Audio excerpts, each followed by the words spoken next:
विद्याविनाश जातु वेदे गाय जहर चरितो श्री गुरु करुणा सिंधु अकम जनार्दन लोकनाथ जीवन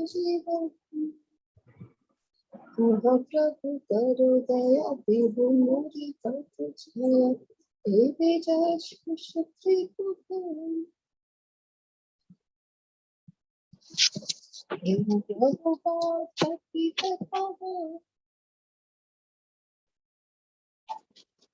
हरे कृष्ण एवरीवन। हरे कृष्ण हरे कृष्ण हरे कृष्ण हरे कृष्ण हरे कृष्ण हरे कृष्ण माता जी। हरे कृष्ण। आज આપણે મળી રહ્યા છે બેચ 38 ભગવદ ગીતા લેવલ 1 નો ક્લાસ આપણો ચાલી રહ્યો છે અને આજે આપણો ડે 1 છે। તો આપણે એક નાનકડો ઇન્ટ્રોડક્શન લઈ લઈએ। તમને બધાને વિનંતી છે કે તમે ચેટ બોક્સમાં તમારું જે નામ છે, પોતાનું નામ, કયા સિટીથી તમે છો અને તમે શું કામ કરો છો એ તમે શોર્ટમાં પોતાનું જે ઇન્ટ્રોડક્શન છે એ અહીંયા ટાઈપ કરી શકો છો। ઓકે, તો ક્લાસની આપણે શરૂઆત કરીએ। શ્રી શ્રી રાધા ગોવિંદના અત્યંત સુંદર દર્શન આપણને બધાને જે થઈ રહ્યા છે। તો આ જે શ્રી વિગ્રહ છે એ મેંગલુર કર્ણાટકમાં જે આવેલું છે ત્યાંના છે કે જેમની કૃપાથી આપણે અહીંયા સાથે મળીને ભગવદ ગીતાની ચર્ચા કરી શકીએ છીએ। તો એમના ચરણમાં આપણે સૌ પ્રથમ વંદન કરીશું। ભગવાનના શાશ્વત ભક્તો એવા અર્જુનજીને વંદન કરીએ, શ્રીલા પ્રભુપાદજીને વંદન કરીએ, પરમ પૂજ્ય જય પતાકા સ્વામી મહારાજ, પરમ પૂજ્ય નમસ્તદાસ પ્રભુજીને વંદન કરીએ। આજના સેશનની આપણે શરૂઆત કરીશું મંગલાચરણથી। મંગલાચરણ કોઈ પણ સારું કામ, જ્યારે શુભ કાર્ય આપણે કરતા હોઈએ છીએ ત્યારે આપણે મંગલતાને આવકારતા હોઈએ છીએ। તો એવી જ રીતે આપણે જ્યારે પણ આપણા ક્લાસની શરૂઆત કરીએ છીએ તો મંગલાચરણથી શરૂઆત કરીએ। એનું જે ડિટેલમાં આપણે લઈશું ગુજરાતીમાં એના મીનિંગ સાથે, અનુવાદ સાથે આવતા આપણા વર્ગોમાં। તો શરૂઆત કરીએ। બધાને વિનંતી છે કે જ્યારે પણ મંગલાચરણ આપણે બોલતા હોઈએ છીએ કોઈ પણ ક્લાસના શરૂ થતા પહેલા, તો આપણી પાસે સ્ક્રીન ઉપર પણ આવે છે અને તમારી પાસે જો ભગવદ ગીતા હોય તો એમાં પણ આપેલું છે। બધાને વિનંતી છે મ્યુટ રહીને પોતપોતાની જગ્યા ઉપર પ્રાર્થનાઓ છે આ બેસિકલી જે મંગલાચરણ છે એ તો આપણે, અને આજનો જે દિવસ છે તો અત્યંત પાવન દિવસ છે। કયો દિવસ છે આજે? શું છે વિશેષતા આજનો દિવસ? ગુરુ પૂર્ણિમા। ગુરુ પૂર્ણિમા ગુરુ પૂર્ણિમા છે। તો ગુરુજીના વંદનથી, ગુરુજીના આશીર્વાદથી આપણે શરૂઆત કરતા હોઈએ છીએ। તો પહેલો જે શ્લોક છે એ ગુરુજીના ઉપર છે કે ગુરુજીને આપણે પ્રાર્થના કરી રહ્યા છે।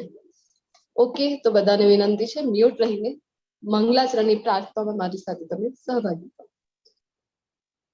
ओम अज्ञानतिमिरान्धस्य ज्ञानाञ्जनशलाकया चक्षुरुन्मिलितं येन तस्मै श्रीगुरुवे नमः। श्रीचैतन्यमनोभीष्टं स्थापितं येन भूतले स्वयं रूप कदामयं ददाति स्वपदान्तिकं। वन्देऽहं श्रीगुरो श्रीयुतपदकमलं श्रीगुरुन् वैष्णवांश्च श्रीरूपं साग्रजातं सगुणरघुनाथान्वितं तं सजीवं साद्वैतं सावधूतं परिजनसहितं श्रीकृष्णचैतन्यदेवं श्रीराधा कृष्णपादान् सगुणललिता श्रीविशाखान्वितांश्च। हे कृष्ण करुणा सिन्धो दीनबन्धो जगत्पते गोपेश गोपिकान्त राधा कान्त नमोस्तुते। तप्त कांचन गौरांगी श्री राधे वृंदावनेश्वरी वृषभानुसुते देवी प्रणमामि हरिप्रिये। वाञ्छाकल्पतरुभ्यश्च कृपा सिन्धुभ्य एव च पतितानां पावनेभ्यो वैष्णवेभ्यो नमो नमः। अनंत कोटि वैष्णव वृंद की जय, श्रीला प्रभुपाद की जय, ग्रंथराज श्रीमद् भागवतम गीता की जय, सद्गुरुदेव की जय। जय श्री कृष्ण चैतन्य प्रभु नित्यानंद श्री अद्वैत गदाधर श्रीवासादि गौर भक्त वृंद। हरे कृष्णा कृष्ण कृष्ण हरे हरे, हरे राम राम राम हरे हरे। हरे कृष्णा। तो जे कोई पण पार्टिसिपेंट्स फर्स्ट टाइम जोड़ाયેલા છે આ વર્ગો સાથે, હરે કૃષ્ણ ઇસ્કોન સાથે, તો તમને ઘણા બધા પ્રશ્નો છે એ મનમાં આવતા હશે. તો ક્લાસમાં બની રહો એ જ વિનંતી કરીશું. ધીરે ધીરે જે કંઈ પણ આપણા પ્રશ્નો છે બધાનો ઉકેલ તમને અહીંયા મળી રહેશે. અને હું પૂરી કોશિશ કરીશ કે તમારા જે કંઈ પણ ડાઉટ છે એને ક્લિયર કરવા માટે. શું કામ હરે કૃષ્ણ મહામંત્ર જ બોલવામાં આવે છે, અને જ્યારે મંત્ર બોલવામાં આવે ત્યારે શું કામ બંને હાથ ઊંચા કરવાના? આ બધા જ પ્રશ્નોના જવાબ છે એ મળી રહેશે. ક્લાસમાં બની રહેજો. તો આજે ફર્સ્ટ ડે છે ને, તો આપણે જે આપણો અધ્યાય 1 છે, આપણો વર્ગ કેવી રીતે છે કે રોજનો એક અધ્યાય આપણે લેતા હોઈએ છીએ. તો એની સાથે આપણે શું કરતા હોઈએ છીએ કે ડે 1 છે એટલે ઓરિએન્ટેશન ડે લેતા હોઈએ છીએ. કે અમુક જે રૂલ્સ હોય છે નાના નાના એ હું તમને બતાવીશ. તો સૌથી પહેલા તમારો બધાનો અભિનંદન કરવા ઈચ્છું છું કે તમે જે વિશ્વનો જે ઇન્ટરનેશનલ લેવલમાં world largest online Bhagavad Gita course છે એમાં તમે બધા જોડાયેલા છો. કારણ કે અત્યાર સુધીમાં આપણે લગભગ 8.5 લાખ જેટલા જે પાર્ટિસિપન્ટ છે એમને આ પ્લેટફોર્મ ઉપરથી એટલે કે ઓનલાઈન ભગવદ્ ગીતાના વર્ગ ઉપરથી એ પાર્ટિસિપન્ટ્સે લાભ લઈ લીધો છે. 3 વર્ષ જેવો સમય થયો છે. એકચ્યુઅલી લોકડાઉન જ્યારે હતો ત્યારે આ જે વર્ગો છે એ ઓનલાઈન શરૂ કરવામાં આવ્યા હતા. તો 38 બેચ છે અત્યારે જે આપણે મળી રહ્યા છે એ. તો ખૂબ મોટા પ્લેટફોર્મ ઉપર આ વર્ગો છે ચાલી રહ્યા છે. અને આપણે બધા શ્રીલા પ્રભુપાદજી જેમની પ્રેરણાથી, જેમના ઉપદેશોના આધાર ઉપર આપણા જે લેવલ 1 નો કોર્સ ડિઝાઇન કરેલો છે, તો એમના ચરણમાં આપણે વંદન કરીશું. એ આપણે બધાના ઉપર એમની અત્યંત કૃપા છે કે જેમના લીધે આપણે આ કોર્સમાં જોડાઈ શક્યા છીએ અને ભગવદ્ ગીતાનું જ્ઞાન લઈ રહ્યા છે. તો શરૂઆત કરીએ ઓરિએન્ટેશન ડેની. અભ્યાસક્રમનો પરિચય. તો આજે શ્રી રાધા ગોવિંદજી જેમના દર્શન આપણે કર્યા શરૂઆતમાં જ, એમના શ્રી વિગ્રહ છે. તો ક્યાંના છે? મેંગલુરુ. મેંગલુરુમાં આજે મંદિર છે ને આપણું શ્રી રાધા ગોવિંદ ટેમ્પલ, ઇસ્કોન નંતુરુ મંગલુરુ, કર્ણાટકમાં આવેલો છે. કર્ણાટક સ્ટેટ ખ્યાલ હશે તમને બધાને. તો ત્યાં બેંગ્લોર સાંભળેલો હશે ને ઘણા બધા લોકોએ. તો બેંગ્લોર ની જેમ જ હજી એક સિટી છે મેંગલોર કરીને, ત્યાંના આ શ્રી વિગ્રહ છે. અને આ શ્રીલા પ્રભુપાદજી છે જેમના દર્શન આપણને થઈ રહ્યા છે નેક્સ્ટ બાજુના પિક્ચરમાં. તો ઘણા બધા લોકો જે ઇસ્કોન સાથે ફર્સ્ટ ટાઈમ હશે ક્લાસીસમાં અથવા જોડાયેલા નથી, એ જાણતા નહીં હોય કે આ પ્રભુપાદજી છે એ કોણ છે વાસ્તવમાં. તો આ જ એમના મિશનની સફળતા છે કે એમને પોતાને ક્યારે પણ હાઇલાઇટ કરેલું નથી, પોતાને નેપથ્યમાં રાખ્યા છે. તો આપણે જોઈશું એમના વિશે પણ શોર્ટમાં. તો શ્રી રાધા ગોવિંદજીને પ્રાર્થના કરીએ કે આ જે ભગવદ્ ગીતાનું જ્ઞાન છે કેવું છે? તો દિવ્ય જ્ઞાન છે. તો આપણે આ જ્ઞાનને આત્મસાત કરી શકીએ, સમજી શકીએ, એના માટે આપણે શ્રી રાધા ગોવિંદના ચરણમાં વંદન અને પ્રાર્થનાઓ કરીશું. તો આપણા ટેમ્પલનું એડ્રેસ અહીંયા આપેલું છે જેના થ્રુ આપણે કનેક્ટેડ છે. આ જે ક્લાસીસ આપણા ચાલી રહ્યા છે તો તમારી સમક્ષ એડ્રેસ છે, તમે સ્ક્રીનશોટ લઈ શકો છો. જ્યારે પણ તમારો મેંગલોર જવાનો થાય કર્ણાટકમાં તો જરૂરથી વિઝિટ કરજો આપણા આ ટેમ્પલમાં. અને આપણા જે ગ્રુપના એડમિન છે, કો હોસ્ટ છે, આપણે પરિચય લઈશું. એમનો સંપર્ક કરીને તમે વધારે ડિટેલ મેળવી શકો છો. તો 18 દિવસના કોર્સની ઝાંખી તમારી સમક્ષ છે કે કેવી રીતના ક્લાસીસ રહેશે. તો રોજ 1 કલાકનો વર્ગ, 1 કલાકમાં આપણે પ્રયત્ન કરીશું કે કમ્પ્લીટ કરી શકાય. અમુક અધ્યાય મોટા હોય છે અને આજે ફર્સ્ટ ડે છે તો આપણે જોયું ને કે ઓરિએન્ટેશન ડે પણ લઈ રહ્યા છે, તો થોડુંક સમય વધારે લાગે છે. અને અમુક જે અધ્યાય મોટા છે, બીજો અધ્યાય છે, 18મો અધ્યાય છે, તો થોડુંક સમય વધારે પણ લાગે છે. તો પ્રયત્ન કરીએ આપણે એક દિવસમાં એક ચેપ્ટર, આપણે એક અધ્યાય છે ભગવદ્ ગીતાનો લેતા હોઈએ છીએ. અને આ લેવલ 1 નો કોર્સ છે ને, તો જો 1 કલાકમાં અથવા તો 1.5 કલાક પણ આપણે જો કાઉન્ટ કરીએ તો બધા શ્લોકો લેવા અહીંયા પોસિબલ હોતા નથી લેવલ 1 માં, કારણ કે સમય મર્યાદા છે આપણી પાસે. એક દિવસમાં એક ચેપ્ટર પૂરો કરવાનો હોય છે. તો આપણે અહીંયા મુખ્ય બધા શ્લોકો લેતા હોઈએ છીએ. તો લેવલ 2 જ્યારે તમે આવશો નેક્સ્ટ લેવલમાં, ત્યારે દરેક શ્લોકનો આપણે ડિટેલમાં ચર્ચા થતી હોય છે અને ખૂબ જ સારી રીતે સમજાવવામાં આવતો હોય છે. અને આ જો પણ આ લેવલ 1 ના કોર્સમાં છે ને આપણે, તો કોઈ પણ આપણને પૂછે ને કે અધ્યાય 1 માં કયા કયા વિષયો આવે છે અથવા તો અધ્યાય 5 વિશે જણાવો, તો એ તમે કહેવા માટે કેપેબલ છો. તમે સિરિયસલી અથવા તો તમે ભગવદ્ ગીતા લઈને કોપી જો તમારી પાસે હોય એમાં તમે માર્કિંગ કરતા હશો અથવા નોટ્સ બનાવી રાખતા હશો, તો તમે આટલું કેપેબલ બની જશો કે ઓવરવ્યુ એક કહી શકાય આપણે કે ભગવદ્ ગીતાનું કયા ચેપ્ટરમાં કયા વિષયો આવે છે તો એ તમે આપી શકો. અને સૌથી ઇમ્પોર્ટન્ટ કે આપણે અહીંયા એ શીખીશું કે જો શ્લોકો કંઠસ્થ કરવા એક જુદી બાબત છે, પરંતુ ભગવદ્ ગીતાનું જે દિવ્ય જ્ઞાન છે એને જીવનમાં ઉતારવું એ અલગ બાબત છે. અને રિઝલ્ટ ક્યારે મળે છે આપણને? જ્યારે એને આપણે આત્મસાત કરીએ છીએ ત્યારે.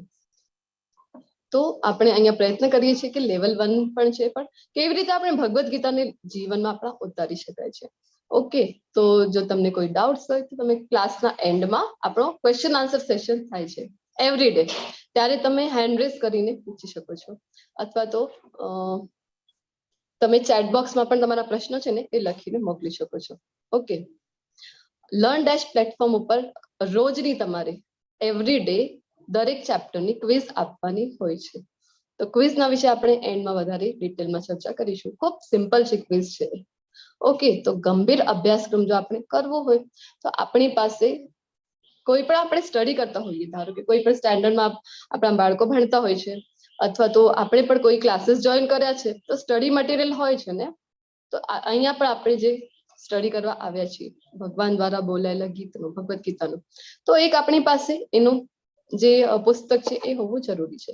અહીંયાથી તમને ફ્રી જે ઈ બુક છે એ મળી રહેશે, પરંતુ હું તમને રેકમેન્ડ કરીશ કે બધાની પાસે, આપણી બધાની પાસે ને એક ભગવદ્ ગીતાનું હાર્ડ કોપી હોવું ખૂબ જરૂરી છે. આ ભગવદ્ ગીતા આઈ થિંક તમને વિઝિબલ હશે. તો આ Bhagavad Gita as it is છે, તો એની એક યથારૂપ એની જો એક હાર્ડ કોપી આપણી પાસે હોય તો આપણે સાથે સાથે, ધારો કે આજે આપણે ચેપ્ટર 1 શીખ્યા છીએ, તો તમે સાથે સાથે એ રીડ કરી શકો છો. હજી સારી રીતે આપણે ડિટેલમાં એને અધ્યયન કરી શકાય છે. ને પ્રભુપાદજી જે આપણા બધાના શિક્ષા ગુરુ છે એ આપણને રેકમેન્ડ કરી ગયા છે કે એવરી ડે શાસ્ત્રોનું અધ્યયન કરવું જોઈએ, એવરી ડે ભગવદ્ ગીતાનું વાંચન કરવું જોઈએ. ઓકે, હરે કૃષ્ણ પ્રભુજી, એમ આઈ ઓડિબલ? યસ માતાજી, ઓડિબલ છો તમે. એકચ્યુઅલી અમુકે ઓડિયો જોઈન નથી કર્યો, એમના માટે મેં મેસેજ મોકલ્યો હોય. Okay okay, thank you. તો પુસ્તકોની જો તમને આ જે બુક મેં બતાવી તમને, અને પ્રભુપાદજી દ્વારા હજી પણ ઘણી બધી બુક્સ છે, નાની નાની છે, પરંતુ ખૂબ જ ઇન્ફોર્મેટિવ છે અને ખૂબ ઇમ્પોર્ટન્ટ છે વાંચવા માટે. ઘણા બધા પ્રશ્નોના જવાબ આપણને ત્યાંથી મળી રહે છે. એવી ખૂબ સુંદર સુંદર પુસ્તકો પણ છે. જો તમને પરચેસ કરવી હોય તો તમારી સમક્ષ લિંક આપેલી છે, તમને ગ્રુપમાં પણ મળી રહેશે લિંક છે. તો વોટ્સએપના ઉપર આપણા આ જે ક્લાસીસ છે ઝૂમ ઉપર આપણે લઈ રહ્યા છીએ, ઓનલાઈન આપણે મળી રહ્યા છે ને. ઓકે, તો અમુક રૂલ્સ આપણે ફોલો કરવાના હોય છે, આચારસંહિતા. અમુક રૂલ્સ આપણે કયા કયા ધ્યાનમાં રાખવાના છે? તો જો બધાની પ્રાઇવેસી હોય છે, એનું આપણે ધ્યાન રાખવાનું છે. કોઈ પણ પાર્ટિસિપન્ટ્સને આપણે પર્સનલી મેસેજ કરવા માટે અહીંયા ફ્રીડમ આપેલું નથી. તો કોઈ પણ બિઝનેસ રિલેટેડ અથવા કોઈ પણ પર્સનલ મેસેજીસ તમે કોઈ પણ પાર્ટિસિપન્ટ્સને મોકલી શકતા નથી. જો આવી રીતે અમારા જાણમાં આવશે તો યોગ્ય પગલાં એના માટે ઉપાડવામાં આવશે. ઓકે, હવે આપણે લઈએ ટીચર અને એડમિનનો પરિચય લઈશું. તો આ જે કોર્સ છે આ લગભગ 3 વર્ષથી ઓનલાઈનમાં ચાલી રહ્યું છે. અને મારો પરિચય શોર્ટમાં હું આપું તો મારું નામ છે અલ્પા ગોર, અને હું ઇસ્કોન મેંગલોર સાથે લાસ્ટ 2 યર્સથી 2 વર્ષથી હું જોડાયેલી છું. તો તમારી જેમ જ મેં પણ જોઈન કરેલું હતું કે as a participant.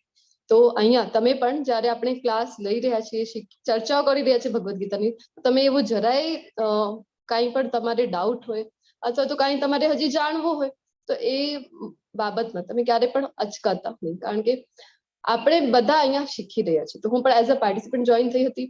Level 1, level 2, level 3 આપણી પાસે આ જે કોર્સીસ છે ને આપણા લેવલ 5 સુધીના ચાલે છે.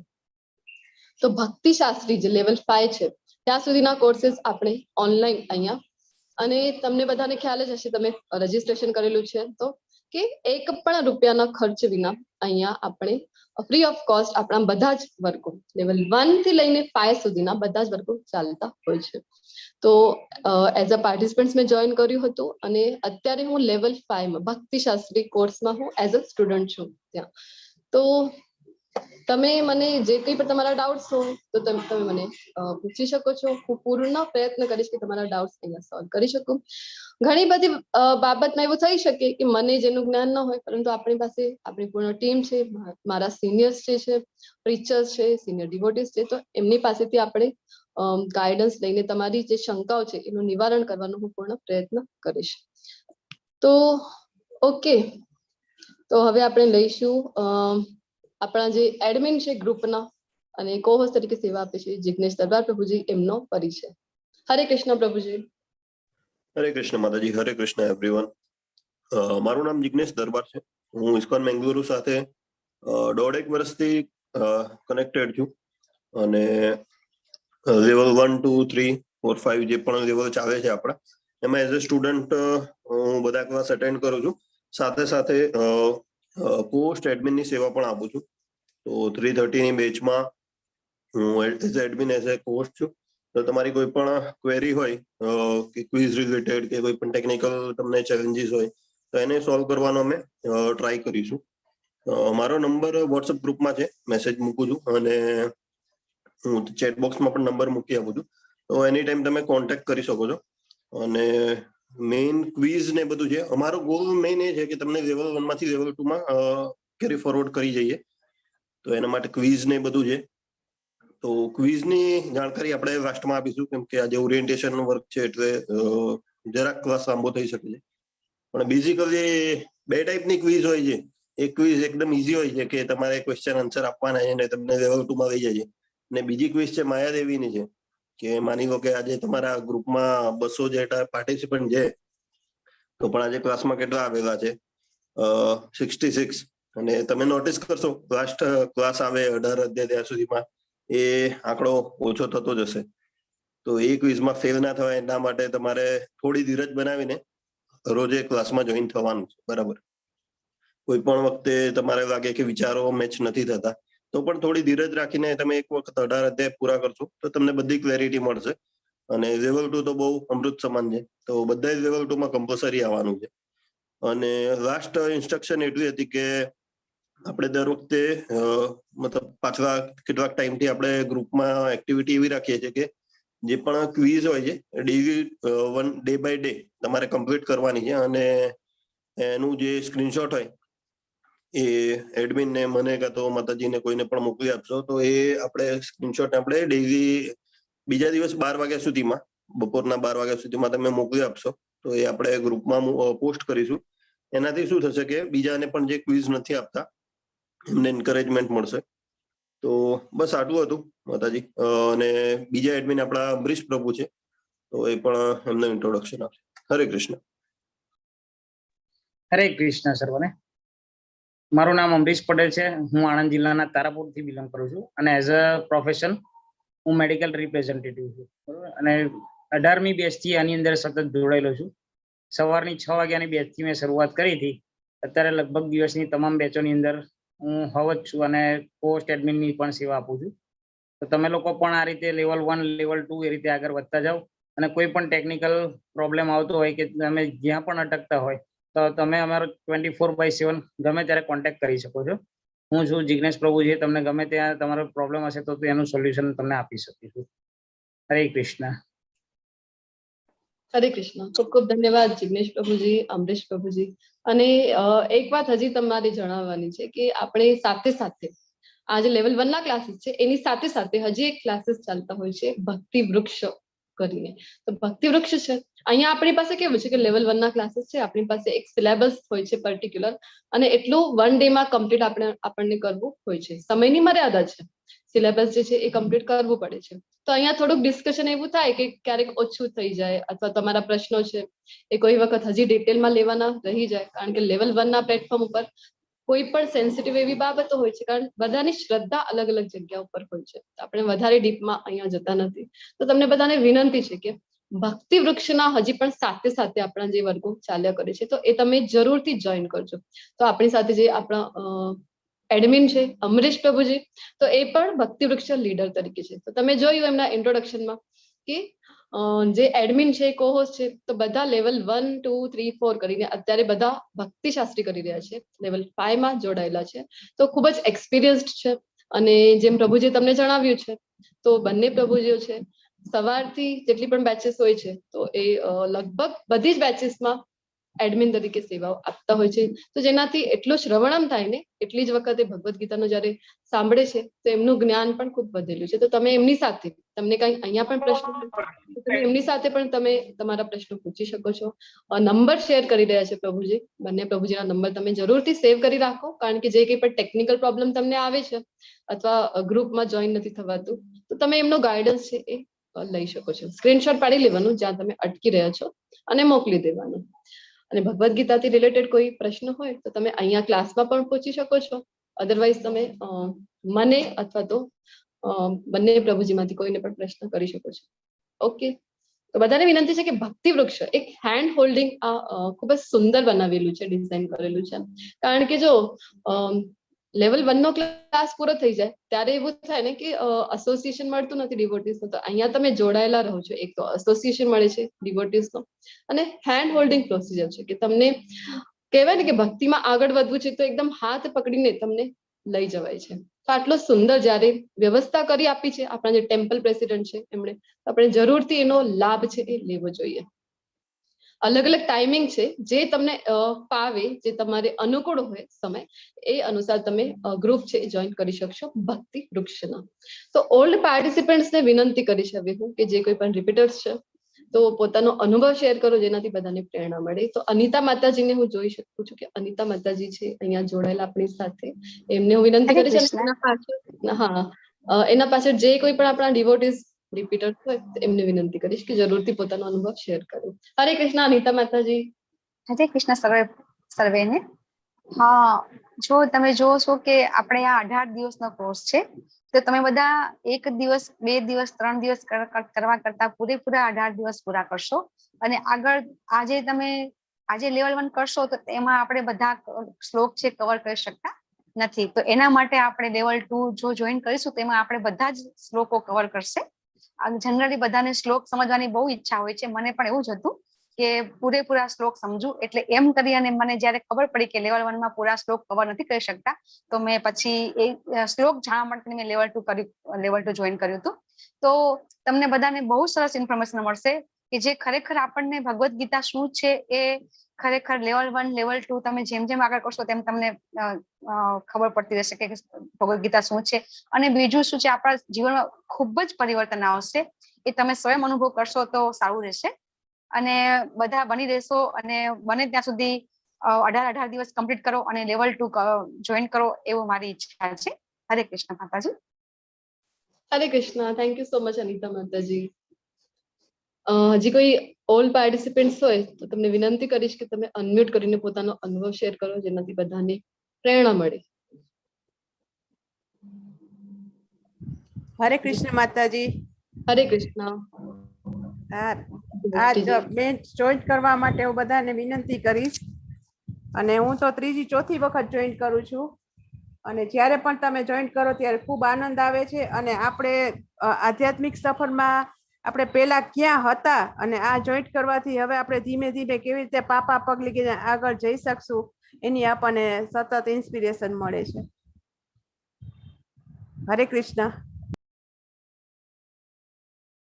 હરે Krishna. Thank you so much જયશ્રી માતાજી. તો જેમ જયશ્રી માતાજી જણાવ્યું કે 3જી 4થી વખત કરે છે તો એવી જ રીતે ઘણા બધા પાર્ટિસિપન્ટ છે જે રિપીટેડલી લેવલ 1 નો કોર્સ છે એ કરતા હોય છે. હું પોતે પણ ટ્રાય કરું છું એવરી ટાઈમ કે હું પણ આ ક્લાસ છે એ કનેક્શનમાં રહું. કારણ કે દિવ્ય જ્ઞાન છે ને, તો ગોતાખોર હોય છે ને કે જે સમુદ્રમાં જાય અને જ્યારે પણ ડૂબકી લગાવે તો એક કંઈક નવું રત્ન એમને મળી રહે છે અથવા તો મોતી મળી રહે. જેટલા ઊંડાણમાં જશું ને આપણે આ દિવ્ય જ્ઞાનના સમુદ્રમાં પણ એવું જ થાય છે ને, તો મોતી મળે છે. તો અહીંયા પણ દિવ્ય જ્ઞાનના સમુદ્રમાં આપણે જેટલી ઊંડાણમાં ઉતરીશું તો એટલો જ જે દિવ્ય જ્ઞાન છે એ આપણને પ્રાપ્ત થશે. અને યસ, ખૂબ જ જે લાભ છે ને એના, તો જ્યારે આપણે પોતે ક્લાસ કરીએ, અનુભવ કરવાનો છે. તો આપણે પોતે જ્યારે ક્લાસ કરતા હોઈએ છીએ અને ટ્રાય કરીએ આપણે ધીરે ધીરે કે આપણે પણ આ જે દિવ્ય જ્ઞાન છે એને આપણી લાઈફમાં કેવી રીતે ઉતારી શકાય, તો આપણને તમે પોતે અનુભવ કરશો કે કેવી રીતે આપણને આપણી લાઈફ છે એ ટ્રાન્સફોર્મ થઈ જાય છે. ઘણા બધા લોકોની લાઈફ છે એ ચેન્જ થઈ ગઈ છે આ ક્લાસીસ અટેન્ડ કર્યા પછી. ઓકે, તો આગળ વધીએ આપણે ઝૂમ ક્લાસના નિયમો. ઝૂમ ઉપર આપણા ક્લાસીસ ચાલી રહ્યા છે, તો ધ્યાન રાખવાનું છે કે આપણે વિડીયો ઓન કરીને જો તમે ક્લાસમાં જોડાઓ તો ખૂબ સારી વાત છે, કારણ કે આપણો જે અટેન્ટિવનેસ છે, જે આપણો એકાગ્રતા છે એ વધી જાય છે. અને જ્યારે વિડીયો ઓન રાખીએ છીએ તો આપણો પોસ્ચર યોગ્ય હોવો જોઈએ, પોશાક છે એ યોગ્ય હોવા જોઈએ, વૈષ્ણવ પરિધાન ધારણ કરવાનો પ્રયત્ન કરવો જોઈએ, જેનાથી બીજા માટે આપણે પ્રેરણારૂપે બની રહીએ.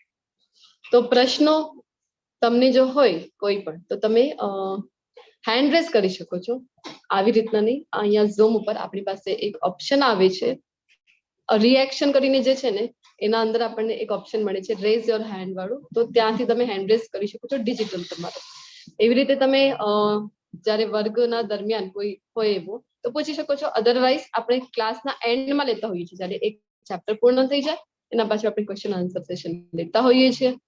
ટીચરને, એડમિનને અથવા તો તમે કો-હોસ્ટને પૂછી શકો છો મેસેજના થ્રુ અથવા તો કોલના થ્રુ.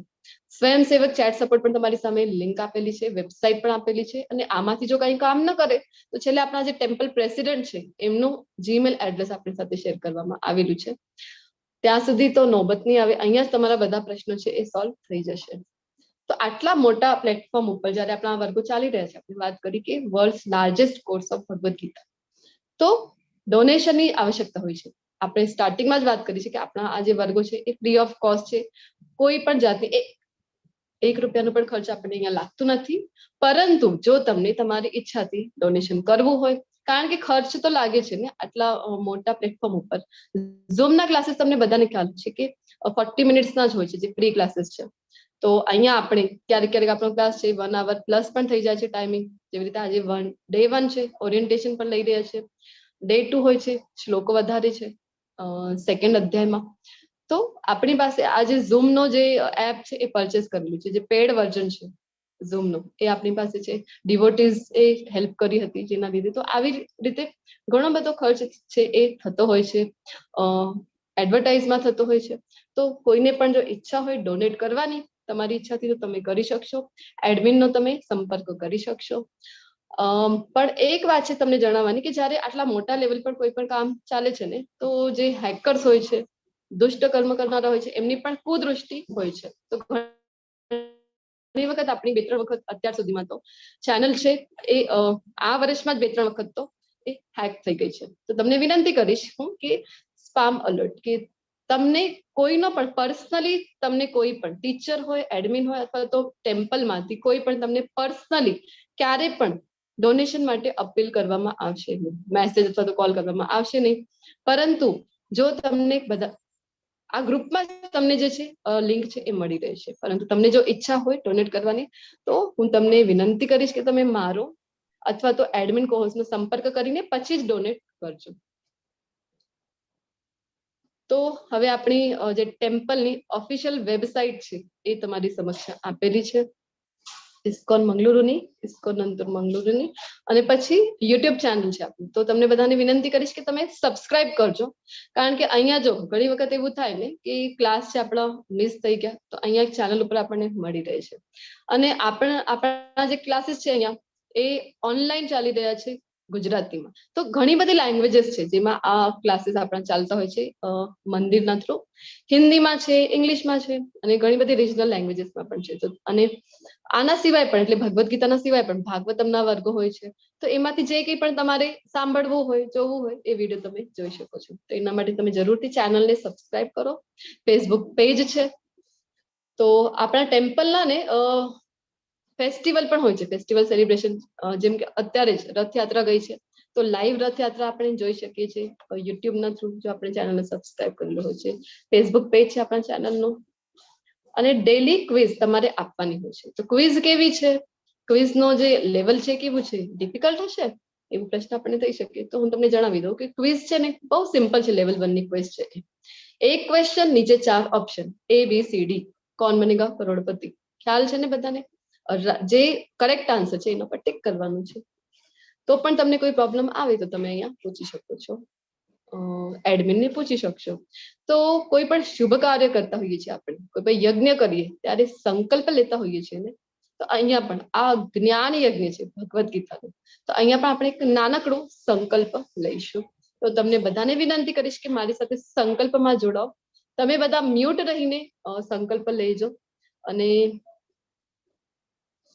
જિગ્નેશ પ્રભુજી, તમે મારી પાછળ રિપીટ કરો બધા પાર્ટિસિપન્ટ્સના વતી. તો સંકલ્પ લઈશું. હું ભગવદ્ ગીતાના તમામ 18 દિવસના વર્ગોમાં હું ભગવદ્ ગીતાના તમામ 18 દિવસના વર્ગોમાં નિયમિત હાજરી આપવાનો છું. નિયમિત હાજરી આપવાનો છું. હું શ્રી શ્રી રાધા ગોવિંદા હું શ્રી શ્રી રાધા ગોવિંદા અને શ્રીલ પ્રભુપાદના આશીર્વાદ સાથે અને શ્રીલ પ્રભુપાદના આશીર્વાદ સાથે આ સંકલ્પ લઈ રહ્યો છું. આ સંકલ્પ લઈ રહ્યો છું. હવે બધાને વિનંતી કરીશ કે તમે બધા અનમ્યુટ કરો અને હરે કૃષ્ણ મહામંત્ર આપણે 3 વખત બોલીશું. હરે કૃષ્ણ હરે કૃષ્ણ હરે કૃષ્ણ કૃષ્ણ કૃષ્ણ હરે હરે હરે રામ રામ રામ રામ રામ હરે હરે કૃષ્ણ હરે હરે કૃષ્ણ કૃષ્ણ કૃષ્ણ હરે હરે રામ રામ હરે હરે હરે કૃષ્ણ હરે કૃષ્ણ કૃષ્ણ કૃષ્ણ હરે કૃષ્ણ હરે હરે હરે Krishna. Thank you so much. તો સંકલ્પ લઈ લીધો છે તમે બધાએ? તમને હવે એમ થશે કે સંકલ્પ લઈ લીધો, હવે રોજ આવવાનું કમ્પલસરી છે? મને કોઈ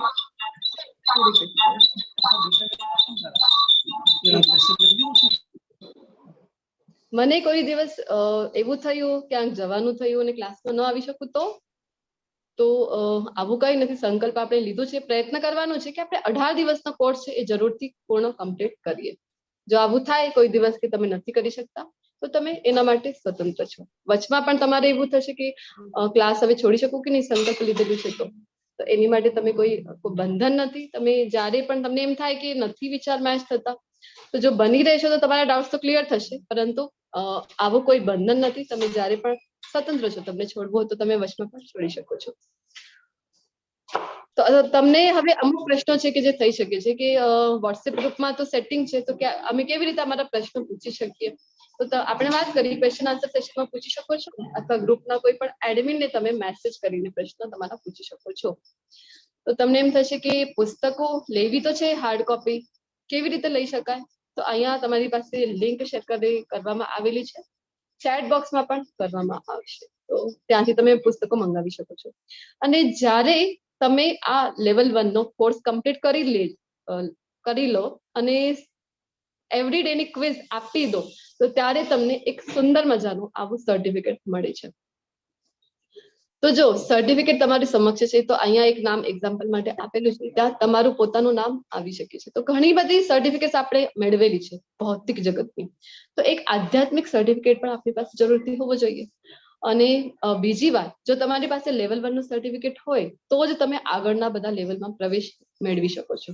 લેવલ 2 માં જે આપણે વાત કરી કે ડિટેલમાં બધા શ્લોકોની ચર્ચા થાય છે, હજી પણ આપણું જ્ઞાન છે એ નેક્સ્ટ લેવલ ઉપર જાય છે. તો એના માટે ખૂબ જરૂરી છે કે લેવલ 1 નું સર્ટિફિકેટ આપણી પાસે હોય. ઓકે, તો બધાને વિનંતી કરીશ કે એવરી ડે ક્વિઝ આપવાની છે. પરીક્ષાની મુશ્કેલીનો સ્તર આપણે જેમ ચર્ચા કરી ખૂબ સિમ્પલ છે. 4 ઓપ્શન છે, રાઈટ જે છે એના ઉપર ટિક કરવાનું છે અને તમે મલ્ટિપલ ટાઈમ જે ક્વિઝ છે એ આપી શકો છો. એવું નહીં કે એક વખત આપી હવે રોંગ થઈ ગયા બધા આન્સર, તો કારણ કે મિનિમમ તમારે 80% સ્કોર કરવાનો છે. 80% સ્કોર છે તો જ તમે નેક્સ્ટ ચેપ્ટરની ક્વિઝ આપી શકો છો. તો તમે મલ્ટિપલ ટાઈમ એટલે કે હજી એક કરતા વધારે ટાઈમ તમે આપી શકો છો ક્વિઝ છે એ.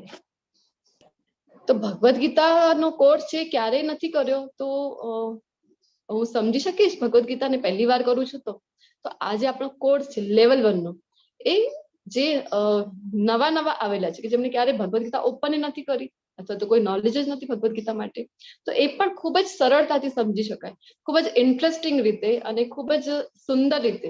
આપણા જે ટેમ્પલ પ્રેસિડેન્ટ છે એમને આ કોર્સ ડિઝાઇન કરેલું છે, કારણ કે શ્રીમદ ભાગવતમના પણ એટલા સુંદર પ્રસંગો લીધેલા છે કે આપણે વાર્તાની સાથે સાથે ખૂબ જ સારી રીતે અન્ડરસ્ટેન્ડ કરી શકાય છે અને કોન્સેપ્ટ છે એ આપણે સમજી શકીએ છીએ. અને એઝ અ ટીચર હું પૂર્ણ પ્રયત્ન કરીશ કે સિમ્પલ લેંગ્વેજમાં તમને એ સમજાવું. તો ભગવદ ગીતા માટે જેમ આપણે વાત કરી કે ક્યારે આધ્યાત્મિક પ્રયાસ કર્યો નથી અને વચ્ચે છોડી શકો ક્લાસ, તો તમે સ્વતંત્ર છો, ક્યારે પણ તમે છે એ આ ક્લાસ છોડી શકો છો. પરંતુ તમે અહીંયા બની રહો તો તમારા ડાઉટ્સ પણ ક્લિયર થશે અને આગળ પણ જો તમને કોઈ ડિફિકલ્ટી પણ આવે છે કે કોઈ વાતમાં તમને એમ થાય છે કે વિચાર મેચ નથી થતા, તો એ પણ ડિસ્કસ તમે અહીંયા કરી શકો છો. ઓકે, કોર્સની હાજરી માટે અહીંયા કોઈ માપદંડ નથી, પરંતુ હું રિક્વેસ્ટ કરું કે તમે લાઈવ આપણા જે વર્ગો છે હરે કૃષ્ણ, એ ઓનલાઈન યુટ્યુબ ઉપર લાઈવ છે. તો તમને રોજ તમારા જે વોટ્સએપ ગ્રુપમાં તમે જોડાયેલા છો ત્યાં તમને રોજની વિડીયોની લિંક મળી રહેશે. જો કોઈ ક્લાસ મિસ થયું તો તમે ત્યાંથી જોઈ શકો છો. તો શ્લોક યાદ કરવા માટે પર્ટિક્યુલર આ આપણો કોર્સ નથી. અહીંયા જે મુખ્ય મુખ્ય શ્લોકો છે એ વાંચવામાં આવે છે, પરંતુ જો શ્લોકો શીખવા હોય તો આપણે જેમ વાત કરી ભક્તિ વૃક્ષ પેરેલલ જે ક્લાસ ચાલે છે એ તમે જોઈન કરો. ત્યાંથી તમે શ્લોકો પણ કંઠસ્થ કરવામાં ખૂબ જ સહાયતા થશે. ઓકે, તો આપણો આ જે વર્ગ ચાલે છે એ હિઝ ડિવાઇન ગ્રેસ અભય ચરણારવિંદ એસી ભક્તિવેદાંત સ્વામી શ્રીલા પ્રભુપાદજીના જે આપણા ઇસ્કોન જે સંસ્થા છે એના જે સંસ્થાપક આચાર્ય છે, ફાઉન્ડેશન આચાર્ય છે, તો એમના ઉપદેશો ઉપર આધારિત છે. જે તમને મેં ભગવદ ગીતા બતાવી હતી એ એમના દ્વારા આપણને આપવામાં આવેલી છે. તો આપણું જે મંદિર છે શ્રી શ્રી રાધા ગોવિંદ ટેમ્પલ ઇસ્કોન નંતુર મંગલુરુ, એના દ્વારા આપણો આ વર્ગ જે ઓનલાઈનમાં ચાલ્યા કરે છે. 18 દિવસમાં ભગવદ ગીતાને સમજો લેવલ 1 ક્લાસ અને પ્રભુપાદજીના ઉપદેશોના આધારિત આજે ક્લાસ છે. તો કોઈ પણ વસ્તુ જયારે આપણે પરચેસ કરવા જઈએ માર્કેટમાં, ધારો કે એક કાર હોય અથવા તો ટોય કાર પણ હોય, આપણા બાળકો માટે રિમોટ કંટ્રોલની કાર લઈ રહ્યા છે, ટોય કાર લઈ રહ્યા છે, અથવા તો અહીંયા માતાજીઓ વધારે છે તો કિચનનો કોઈ ગેજેટ્સ લઈ રહ્યા છે, મિક્સર હોય, વોશિંગ મશીન હોય, કોઈ પણ નાનું પણ ગેજેટ લઈએ છીએ હેન્ડ મિક્સર, તો એની સાથે આપણને શું મળે છે, એક મેન્યુઅલ મળે છે. અથવા તો આપણે શું કરીએ, કાંઈ પણ પરચેસ કરવા જઈએ તો એના રેટિંગ્સ છે એ ચેક કરતા હોઈએ છીએ કે કેટલા રેટિંગ્સ છે, આ કંપનીનો લઉં કે નહીં. તો અહીંયા ભગવદ ગીતા સમજવા માટે જે દિવ્ય જ્ઞાન છે, તો અહીંયા આપણે આપણી બધાની પાસે જે અત્યંત બહુમૂલ્ય વસ્તુ છે એ છે સમય. તો આટલું બહુમૂલ્ય સમય તમે તમારો અહીંયા જ્યારે ઇન્વેસ્ટ કરવા જઈ રહ્યા છો, રોજનો 1 કલાક 1.5 કલાક, તો આપણે જરૂર છે કે તપાસવાની રેટિંગ્સ કેટલા છે. તો રેટિંગ્સ આપણને કોણ બતાવે છે? ઘણા બધા આચાર્યો છે, ભગવદ ગીતાનું મહાત્મ્ય સમજાવે છે, રેટિંગ્સ બતાવે છે. તો અહીંયા આપણે જે લઈ રહ્યા છે એ શ્રી આદિ શંકરાચાર્ય દ્વારા વર્ણવ્યા મુજબ શ્રીમદ ભગવદ ગીતાનું મહિમા મહાત્મ્ય છે એ આપણે અહીંયા જોઈ રહ્યા છે. ગીતા શાસ્ત્રમ ઇદમ પુણ્યમ ય પઠેત પ્રયત પુમાન વિષ્ણુ પાદમ અવાપ્નોતિ ભય શોકાદિવર્જિત. ભગવદ ગીતા દૈવી સાહિત્ય છે, આ દિવ્ય સાહિત્ય છે. જે તેને ધ્યાનથી વાંચે છે અને તેના નિયમોનું પાલન કરે છે તે ભગવાન વિષ્ણુનો આશ્રય લે છે અને તમામ ભય અને ચિંતાઓથી મુક્ત થાય છે. સવારથી લઈને રાત્રિ સુધી સતત આપણે જીવતા હોઈએ છીએ ભયમાં અને ચિંતામાં. તો મુક્ત તો બધાને થવું છે, કેવી રીતે થઈ શકાય? તો આપણને શંકરાચાર્ય બતાવે છે કે ભગવદ ગીતાને ધ્યાનથી વાંચીને જીવનમાં ઉતારીએ તો મુક્તિ મળી શકે છે ભય અને ચિંતાથી. ગીતાધ્યયન શીલસ્ય પ્રાણાયામ પરમ પરસ્ય ચ નૈવ સંતિ હિ પાપાની પૂર્વજન્મ કૃતાની ચ. જો કોઈ વ્યક્તિ નિષ્ઠાપૂર્વક અને ગંભીરતાથી ભગવદ ગીતા વાંચે છે તો ભગવાનની કૃપાથી તેના ભૂતકાળના તમામ દુષ્કૃત્યોના પરિણામો તેને અસર કરશે નહીં. અનેક આપણા જન્મ થઈ ગયા છે જેની પાછળ અત્યંત દુર્લભ માનવ દેહ આપણને મળે છે. તો અનેક જન્મોના જે કર્મ સંચિત આપણી સાથે છે તો એ કેવી રીતે વોશ આઉટ થશે? તો જ્યારે આપણે ભગવદ ગીતાનું જ્યારે આપણે અધ્યયન કરીશું ગંભીરતાથી, તો એટલા માટે હું તમને કહું છું કે તમે પણ સાથે એક નોટબુક પેન રાખો, પેન્સિલ રાખો, જો Bhagavad Gita as it is છે ત્યાં માર્કિંગ કરો, નોટ્સ બનાવીને ગંભીરતાથી એનું અધ્યયન કરો. તો જે આપણા દુષ્કૃત્ય છે એ નષ્ટ થઈ જાય છે. મલિને મોચનમ પુંસામ જલ સ્નાનમ દિને દિને સકૃત ગીતા અમૃત સ્નાનમ સંસાર મલનાશનમ. કોઈ વ્યક્તિ દરરોજ પાણીમાં સ્નાન કરીને પોતાને શુદ્ધ કરી શકે છે. મનુષ્ય જલમાં નિત્ય સ્વચ્છ કરે છે પોતાને. પણ જો કોઈ વ્યક્તિ ભગવદ ગીતા રૂપી પવિત્ર ગંગાજલમાં એકવાર પણ સ્નાન કરે છે તો તે ભૌતિક જીવન એટલે કે આ ભવસાગરની મલિનતાથી સદા માટે મુક્ત થઈ જાય છે. તો ગંગા જે છે, ગંગા નદી છે, એ કેટલી પવિત્ર કરનારી છે. બધાને ખ્યાલ છે કે કોઈનો મૃત્યુનો સમય હોય છે ત્યારે આપણે એના મોઢામાં જે ગંગા જલ છે એ મુકતા હોઈએ છીએ. શું કામ? કે મુક્તિ મળી જાય હવે એને. તો જે ગંગા જલ છે એ અત્યંત પવિત્ર કરનાર છે આપણને. તો એવી જ રીતે આ જે ગંગા એટલે જ્ઞાન ગંગા છે ભગવદ ગીતા રૂપી. જો ગંગા નદી ક્યાંથી નીકળી હતી? તો વામન દેવ ની કથા બધાને ખ્યાલ હશે. બલી મહારાજ પાસેથી જયારે નાનકડા એવા વામન દેવના રૂપમાં ભગવાન કૃષ્ણ પધારે છે તો એ 3 ડગલા ભૂમિ માંગે છે અને બીજા જ ડગલામાં જયારે એમનો પગ છે, એમના પગનો અંગૂઠો છે એ આધ્યાત્મિક જગત નો જે આકાશ છે એને સ્પર્શ કરી જાય છે અને ત્યાં એક નાનકડો છેદ બને છે જેનામાંથી આધ્યાત્મિક જગતથી જે આવે છે એ છે ગંગા. એનો પ્રવાહ બ્રહ્માજી છે નીચે પોતાના કમંડલુમાં લઈ લે છે અને એનો પ્રવાહ એટલું હોય છે કે કોણ એને ધારણ કરશે? તો શિવજી છે પોતાની જટાઓમાં ગંગા નદીને ધારણ કરે છે. અને અહીંયા આપણી પાસે જે ધરાતલ ઉપર જે ગંગા નદી છે એ શિવજીએ માત્ર પોતાની એક લટ ખોલી હતી, ત્યાંથી જે વહીને આવે છે એ ગંગા નદી આપણી પાસે ધરાતલ ઉપર છે. એનું જ પ્રવાહ એટલું છે. તો વિચાર કરો કે જે આધ્યાત્મિક જગતથી આવી છે એ ગંગા નદીનો કેટલો પ્રવાહ છે. તો ભગવાનના ચરણોને સ્પર્શ કરીને જ્યારે આધ્યાત્મિક જગતથી આવે છે ગંગા, એ એટલી પવિત્ર કરનારી છે જેને બ્રહ્માજી ચરણામૃત તરીકે પોતાના કમંડલમાં લઈ લે છે ભગવાનના. તો ભગવાનના મુખેથી જે નીકળેલી ગંગા છે, આ તો જે ભગવદ ગીતા છે એ કેટલી પવિત્ર કરનારી છે. ગીતા સુગીતા કર્તવ્યા કિમન્યો શાસ્ત્ર વિસ્તરે યા સ્વયં પદ્મનાભસ્ય મુખ પદ્માવિની શ્રુતા. ભગવદ ગીતા ભગવાનના મુખમાંથી નીકળી છે, તેથી અન્ય કોઈ વૈદિક સાહિત્ય વાંચવાની જરૂર નથી. તો તમને એમ થશે કે વૈદિક સાહિત્ય વાંચવાનું નથી, વેદો નથી વાંચવાના. તો જો આપણે બધા કલયુગના જીવો છે તો આપણી પાસે અહીંયા સમય મર્યાદા છે, આયુષ્ય આપણી પાસે ઓછું છે અને બુદ્ધિ પણ આપણી ઓછી છે કલયુગના મનુષ્યોની. કારણ કે શાસ્ત્રોમાં એવું વર્ણન આપેલું છે, હું નથી કહેતી. પહેલા આપણે જોતા હતા કે જે શાસ્ત્રો છે કેવી રીતે એકથી બીજાને ટ્રાન્સફર થતા હતા. તો માત્ર શ્રવણમ કરવાથી કે જયારે ગુરુ પાસેથી સાંભળે અને બધું જ જે છે માઇન્ડમાં એમના ડાઉનલોડ થઈ જતું હતું. અને અત્યારે આપણે એક વખત સાંભળી ભૂલી જતા હોઈએ છીએ, વારંવાર સાંભળીએ તો યાદ નથી રહેતો. તો પછી આપણી પાસે એટલે જ આપણા જે શ્રીલા વેદવ્યાસજી છે જેમનો આવિર્ભાવ દિવસ આજે ગુરુ પૂર્ણિમાની પાવન દિવસ આપણે ઉજવતા હોઈએ છીએ.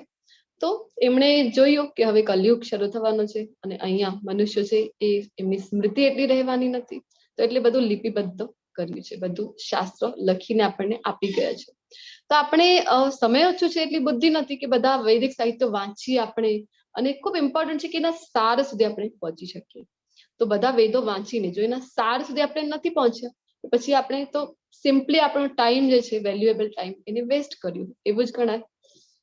તો 15મા અધ્યાયમાં ભગવાન કહે છે આપણને વેદેશ્ચ સર્વે અહમેવ વેદ્યો 15.15 ભગવદ ગીતા. તો બધા વેદોનું સાર શું છે, બધા વેદોને વાંચીને કરવાનું શું છે, જાણવા યોગ્ય કોણ છે? કૃષ્ણ છે. જો સાર સુધી આપણે ન પહોંચી શક્યા તો પછી આપણે આપણો સમય વ્યર્થ કરી રહ્યા છીએ. તો એટલા માટે કે માત્ર ભગવદ ગીતા સાંભળવી જોઈએ અને ધ્યાનથી અને ખંતથી વાંચવી જોઈએ. માત્ર એક જ પુસ્તક ભગવદ ગીતા પૂરતું છે, કારણ કે તે તમામ વૈદિક ગ્રંથોનો સાર છે અને ભગવાન દ્વારા પ્રવચિત છે. ભગવાને પોતે પોતાના શ્રી મુખથી જયારે આપણને આ જ્ઞાન રૂપી ગંગા આપી છે તો પછી એ જ આપણી માટે ઘણું છે કે આપણે એ જ વાંચન કરીને પૂર્ણતા પ્રાપ્ત કરી શકાય છે.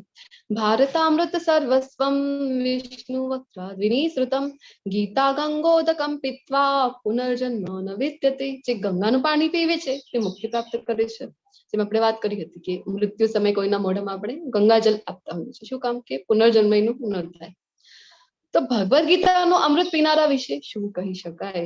ભગવદ ગીતા મહાભારતનું અમૃત છે અને તે ભગવાન શ્રી કૃષ્ણ દ્વારા વર્ણવામાં આવ્યું છે. ભગવાન શ્રી કૃષ્ણના શ્રી મુખથી આપણને બધાને આપવામાં આવેલું છે.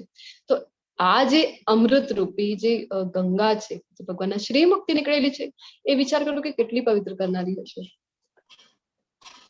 સર્વોપનિષદો ગાવો દોક્તા ગોપાલ નંદન પાર્થો વત્સ સુદી ભોક્તા દુગ્ધમ ગીતામૃતમ મહત. આ ગીતોપનિષદ ભગવદ્ ગીતા જે તમામ ઉપનિષદનો સાર છે, ગીતોપનિષદ તરીકે પણ જે ઓળખવામાં આવે છે. તો ગાય જેવી છે. એક ઉદાહરણ સાથે અહીંયા સમજાવે છે કે ગીતા છે કેવી છે, ગાય જેવી છે. અને ગ્વાલબાલા કોણ છે, તો આપણા બધાના વહાલા શ્રી કૃષ્ણ ભગવાન પોતે.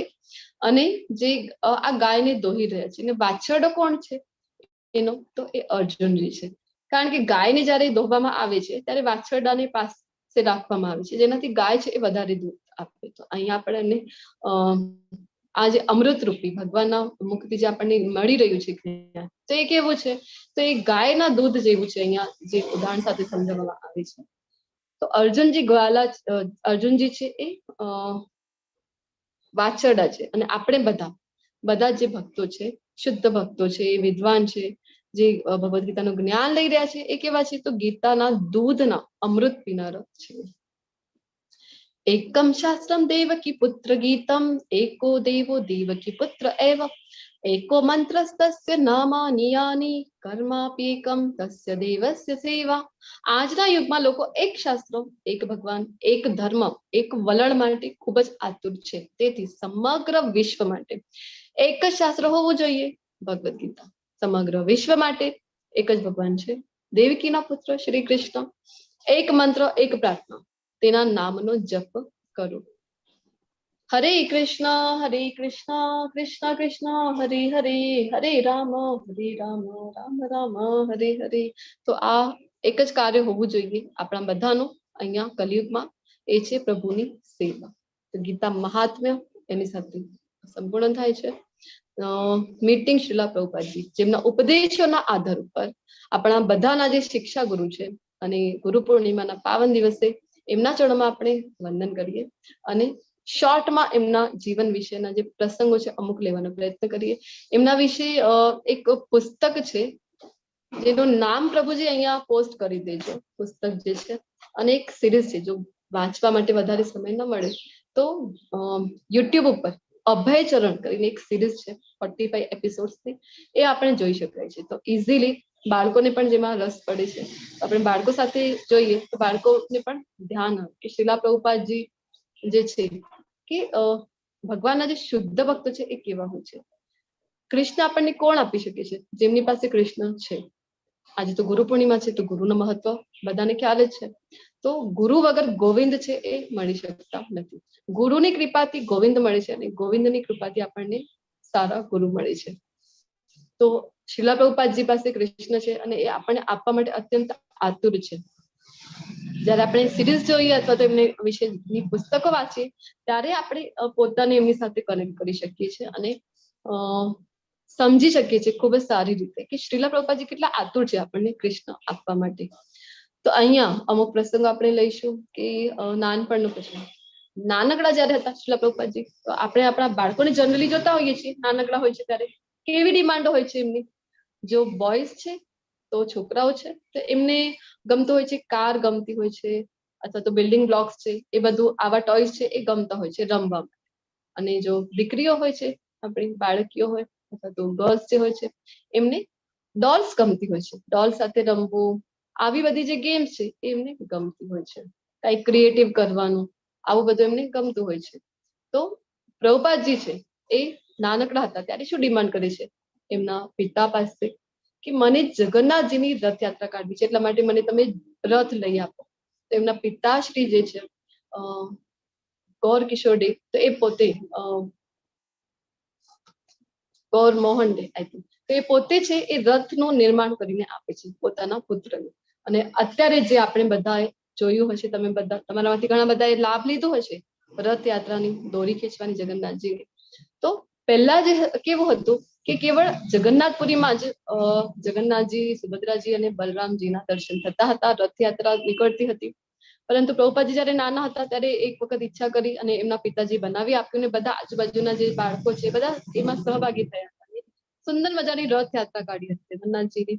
અને ત્યારે કોને ખબર હતું કે એ જ પ્રભુપાદજી જયારે મોટા થશે અને જયારે વિદેશમાં જઈને પ્રચાર કરશે કૃષ્ણ ભાવનામૃતનો, ત્યારે અત્યારે પ્રભુપાદજીની કૃપાથી આખા વિશ્વમાં એવું કોઈ કન્ટ્રી તમને નહીં મળે, એવું કોઈ સિટી તમને નહીં મળે કે જ્યાં જગન્નાથજીની રથયાત્રા નીકળતી ન હોય. ભલે નહીં પછી એ ઇસ્લામિક કન્ટ્રી હોય, પાકિસ્તાન જેવી કન્ટ્રીઝ હોય, ત્યાં પણ કેટલી બધી જગ્યાએ 17 થી 18 જગ્યાએ રથયાત્રા નીકળી હતી.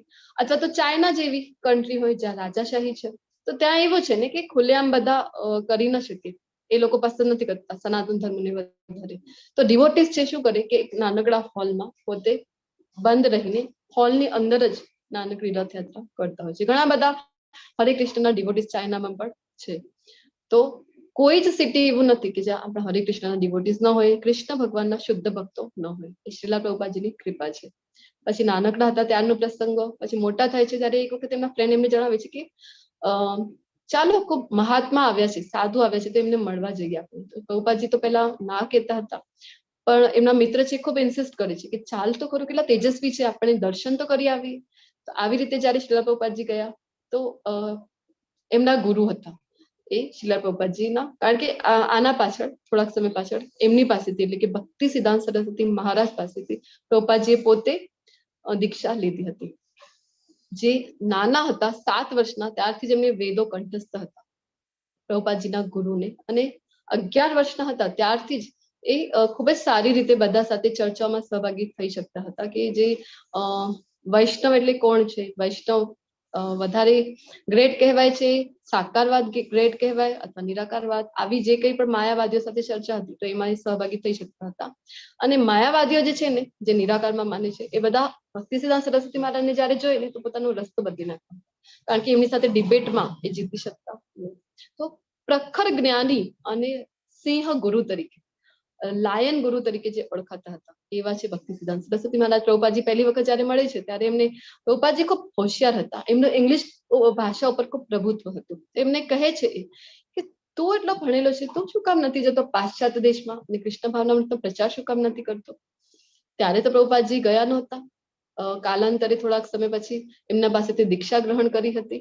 અને પછી પહેલા ને પ્રભુપાદજી અહીંયા જ ખૂબ પ્રયત્ન કર્યા. ઘણા લોકોને એમ થાય કે આ તો વિદેશી સંસ્થા છે, તો વિદેશી સંસ્થા નથી. પ્રભુપાદજી ભારતમાં જ લીગ ઓફ ડિવોટીસ ની સ્થાપના કરી હતી અહીંયા ઝાંસીમાં.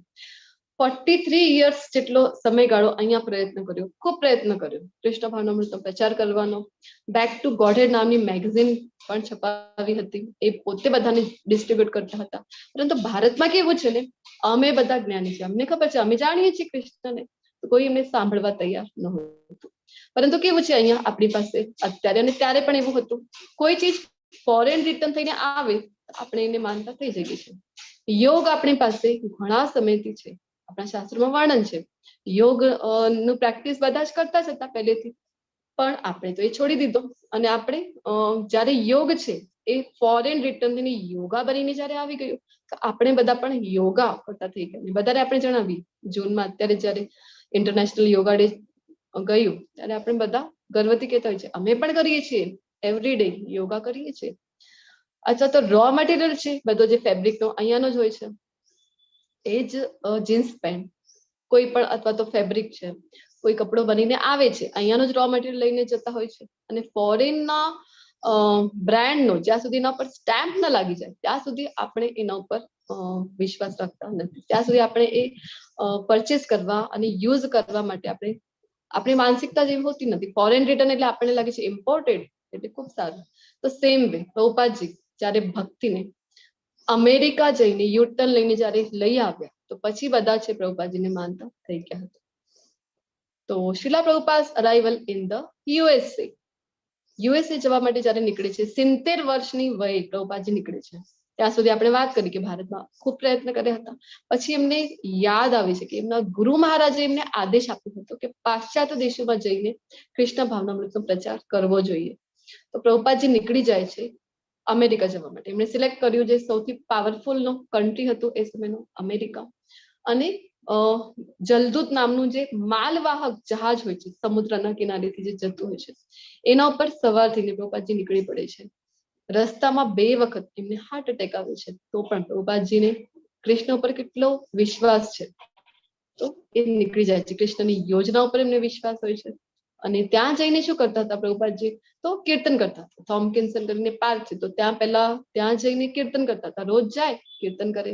ધીરે ધીરે બધા હિપ્પીઓ છે ને, એ સમયના હિપ્પીઝ એટલે કે અમેરિકા યંગસ્ટર બધા હતા, પરંતુ એટલા બધા વ્યસનોમાં એ ડૂબેલા હતા. તો અમેરિકાની જે સરકાર છે એમના વિરોધમાં બળવો મૂકી દીધેલો હતો. સરકાર ખૂબ પરેશાન હતી એ હિપ્પીઝથી. તો પછી પ્રભુપાદજીએ શું કર્યું કે એ જઈને પાર્કમાં કીર્તન કરતા હતા ઘણા સમય સુધી. તો ધીરે ધીરે આવતા હતા હિપ્પીઝ, આવે એમની પાસે બેસે અને કીર્તન સાંભળતા. તો આ જે મંત્ર છે ને હરે કૃષ્ણ મહામંત્ર, એ એટલો પાવરફુલ છે કે સાંભળવા માત્રથી શુદ્ધિકરણ થાય છે. અને પ્રસાદમ આપતા હતા, ભોગ બનાવે પ્રભુપાદજી છે અને પહેલા કૃષ્ણને અર્પણ કરે એ પ્રસાદમ, અને પછી બધાને ડિસ્ટ્રીબ્યુટ કરે. તો આવી રીતે જયારે પ્રસાદનું સેવન કર્યું, કૃષ્ણ પ્રસાદનો, અને મંત્રનો શ્રવણમ કર્યું, તો આનાથી જ શુદ્ધિકરણ થતું ગયું. આ જે અમેરિકન હતા, જે વિદેશીઓ હતા, અને બધા શુદ્ધ ભક્તોમાં પરિવર્તિત થઈ ગયા. અને અહીંયા આપણને જે પણ દર્શન થઈ રહ્યા છે, તો જો કેટલા મોટા મોટા વિશ્વના, એ સમયે તો પ્રભુપાદજીએ આખા વિશ્વમાં 108 જેટલા મંદિરોની સ્થાપના કરી હતી. ને બધા આ હરે કૃષ્ણના મંદિર છે, રાધા કૃષ્ણના મંદિર છે, જ્યાં જે આપણે જોઈ શકીએ છીએ. આ પ્રભુપાદ પેલેસ ઓફ ગોલ્ડ તરીકે ઓળખવામાં આવે છે, the Taj Mahal of America. આવા ભવ્યાથી ભવ્ય મંદિરોનું નિર્માણ કર્યું. અને અત્યારે તો 1000થી પણ વધારે મંદિર સેન્ટર બધું પકડીને 1000થી પણ વધારે છે, જે એમના શિષ્યો એ દિવસ રાત્ર લાગી રહ્યા છે કે પ્રભુપાદજીનું જે મિશન છે એને પૂર્ણ કરવા માટે. ભક્તિવેદાંત મેનોર, વેટફોર્ડ, યુકે નું તમે જે દર્શન કરી રહ્યા છો રાધા કૃષ્ણના. અને યુક્રેન, રશિયા યુક્રેન, જે આપણે અત્યારે જોઈ રહ્યા હતા કે યુદ્ધ ચાલે છે, તો યુક્રેનમાં તો એટલા બધા ડિવોટીસ છે હરે કૃષ્ણના. ને આપણે અહીંયા જોઈ શકીએ છીએ કે એ બધા વૈષ્ણવ પરિધાન કરેલા છે. અહીંયા આપણને જો સાડી પહેરવી હોય, વૈષ્ણવ પરિધાન કરવું હોય, પ્રભુ જે છે ધોતી પહેરવું હોય, શિખા રાખવી હોય, તો આપણને અહીંયા શરમ આવે છે. પરંતુ યુક્રેનમાં આપણે જોઈ શકીએ છીએ કે બધા ત્યાં વૈષ્ણવ પરિધાન કરે છે. શું કામ? કૃષ્ણને ગમે છે, ગુરુનો આદેશ છે. તો ત્યાં જયારે પણ કોઈ પણ ફેસ્ટિવલ થાય છે ને ઇસ્કોનમાં, તો કોઈ પણ સમાજની વાડી અથવા જ્ઞાતિની વાડીને ભાડવામાં આવતું નથી. કારણ કે આટલો બધો જનસમૂહ આવે છે કે જગ્યા જ ના પૂરે. તો એટલા માટે મોટા મોટા જે ઓપન સ્પેસ હોય છે ત્યાં આવી રીતે પંડાલ મૂકવામાં આવે છે. ફેસ્ટિવલ છે આ બધા આપણે જે જોઈ રહ્યા છે ને ઇસ્કોનનું. ડર્બન સાઉથ આફ્રિકાના રાધા કૃષ્ણ દર્શન આપણે થઈ રહ્યા છે. સુંદર મજાનું મંદિર છે ત્યાં સાઉથ આફ્રિકામાં પણ. અને તમને બધાને જાણીને ખૂબ આનંદ થશે કે ઇસ્કોનનું જે મેઇન હેડ મથક જેને કહેવામાં આવે છે, સેન્ટર જે છે, એ ભારતમાં આવેલું છે. ઘણા બધા લોકોને થાય ને ઇસ્કોન એટલે વિદેશી સંસ્થા, વિદેશી કંપની જેટલો પૈસો અહીંયા ભારતમાંથી નથી લઈ જતી વિદેશમાં, એના કરતા પણ વધારે પૈસો તો ઇસ્કોન છે એ ફોરેનમાં મોકલે છે. આવું કઈ નથી. તમે ઇસ્કોનમાં જેમ જેમ આવશો તેમ તેમ તમને ખબર પડશે કે ઇસ્કોનનું જે મેનેજમેન્ટ છે એ કેવી રીતે થાય છે. દરેક ટેમ્પલ છે એ ઇન્ડિવિજ્યુઅલ છે. જે ટેમ્પલને આવે છે એ જ ડોનેશનની મારફત એ ટેમ્પલનું ઓડિટ થતું હોય છે, જે જીબીસી હોય છે એના મારફત. તો ઘણા બધા સ્ટ્રિક્ટ રૂલ્સ ત્યાં આપેલા છે. અને જે મેન જે એનું સેન્ટર છે એ આવેલું છે આપણા ભારત દેશમાં, માયાપુર ખાતે, વેસ્ટ બેંગોલ, ઇન્ડિયા. તો માયાપુરમાં એ TOVP કરીને ખૂબ સુંદર મંદિર છે, એનું નિર્માણ પણ થઈ રહ્યું છે, જે 2024 સુધીમાં બની જશે. કે વૈદિક ટેમ્પલ જે આખા વિશ્વનું સૌથી મોટો ભગવાન શ્રી કૃષ્ણનો મંદિર છે એ બની રહ્યું છે માયાપુર. તો આપણે જે મંદિરના થ્રુ આ કોર્સ ચાલી રહ્યા છે એના ટેમ્પલ પ્રેસિડેન્ટના દર્શન આપણને અહીંયા થઈ રહ્યા છે. પરમ પૂજ્ય હિઝ ગ્રેસ નામાષ્ટદાસ પ્રભુજી, જે BTech IITian છે કાનપુરથી. તો IITમાં એડમિશન મેળવવા માટે કેટલો બધો એફર્ટ કરવું પડે છે એ બધાને ખ્યાલ છે. તો IITian છે અને ઇન્ફોસિસ નામની કંપનીમાં એ પોતે એમ્પ્લોય હતા. ખૂબ હાઈલી પેડ સેલેરી હતી એમની. પરંતુ જ્યારે એમને પણ ભગવદ્ ગીતા ક્યાંકથી મળી, એમને વાંચન કર્યું, એમનું જીવન છે એ પરિવર્તિત થઈ ગયું અને પોતાની જે લાઈફ છે એમને કૃષ્ણ ભગવાનની સેવામાં લગાવી દીધી છે. તો આપણા ટેમ્પલના પ્રેસિડેન્ટ છે, જેમના અથાગ પ્રયત્નથી આપણા આ લેવલ 1 ના કોર્સ ચાલે છે. તો અહીંયા નામાષ્ટદાસ પ્રભુજી, પછી વચમાં જે છે એમના ગુરુજી છે જયપતાકા સ્વામી મહારાજ. એમને આદેશ આપ્યું હતું નામાષ્ટદાસ પ્રભુજીને, જ્યારે લોકડાઉન જેવી પરિસ્થિતિ હતી તો ભક્તો છે મંદિર સુધી જઈ શકતા નહોતા. તો એમણે પોતાના શિષ્ય એટલે કે નામાષ્ટદાસ પ્રભુજીને જણાવ્યું હતું કે તમે આવું કંઈક કરો કે ભગવદ્ ગીતાનું જે જ્ઞાન છે એ શિષ્યો સુધી એમના ઘેર બેઠા પહોંચી જાય, અને જેના ફલ સ્વરૂપે આપણને આજે ભગવદ્ ગીતા લેવલ 1 ના કોર્સ છે એ મળ્યા. અને જે જયપતાકા સ્વામી મહારાજ છે એમના ગુરુજી શ્રીલા પ્રભુપાદજી છે. શું કામ આપણે આટલી બધી ગુરુ શિષ્ય પરંપરા જોઈ રહ્યા છે? કારણ કે પરંપરાનું ખૂબ મહત્વ છે. ચોથા અધ્યાયમાં આપણે જે ડિટેલમાં એનું ડિસ્કશન કરતા હોઈએ છીએ. તો ભગવદ્ ગીતાનો એક અર્થ આપણી સમક્ષ આપેલું છે. ભગવાન દ્વારા જે ગીત રૂપમાં શ્લોકો છે એ ભગવાન, આ જે ભગવદ ગીતાના શ્લોકો છે ને કોઈ સામાન્ય શ્લોક નથી, ભગવાનના શ્રીમુખેથી નીકળેલા છે, એટલે કે એક એક શ્લોક ખૂબ મહત્વપૂર્ણ છે. તો એ છે ભગવદ ગીતા. હવે બીજો તમને જે એનો મિનિંગ લાગે છે તમે ચેટ બોક્સમાં લખી શકો છો, હું બધાના આન્સર છે એ પછી રીડ કરીશ.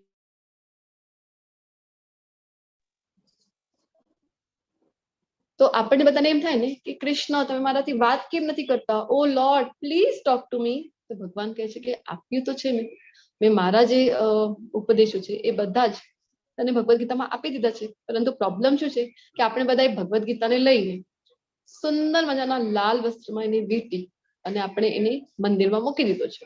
રોજ 2 ટાઈમ આપણે એની કંકુથી ચોખાથી વધાવીએ અને ટીંગ ટીંગ ટીંગ આમ પૂજા રોજ કરીએ છીએ, પરંતુ વાસ્તવમાં ભગવદ ગીતાની પૂજા કેવી રીતે થાય છે? જ્યારે એને આપણે ઓપન કરીએ, જ્યારે વાંચીએ, જીવનમાં ઉતારીએ, તો એ એની સાચી પૂજા છે.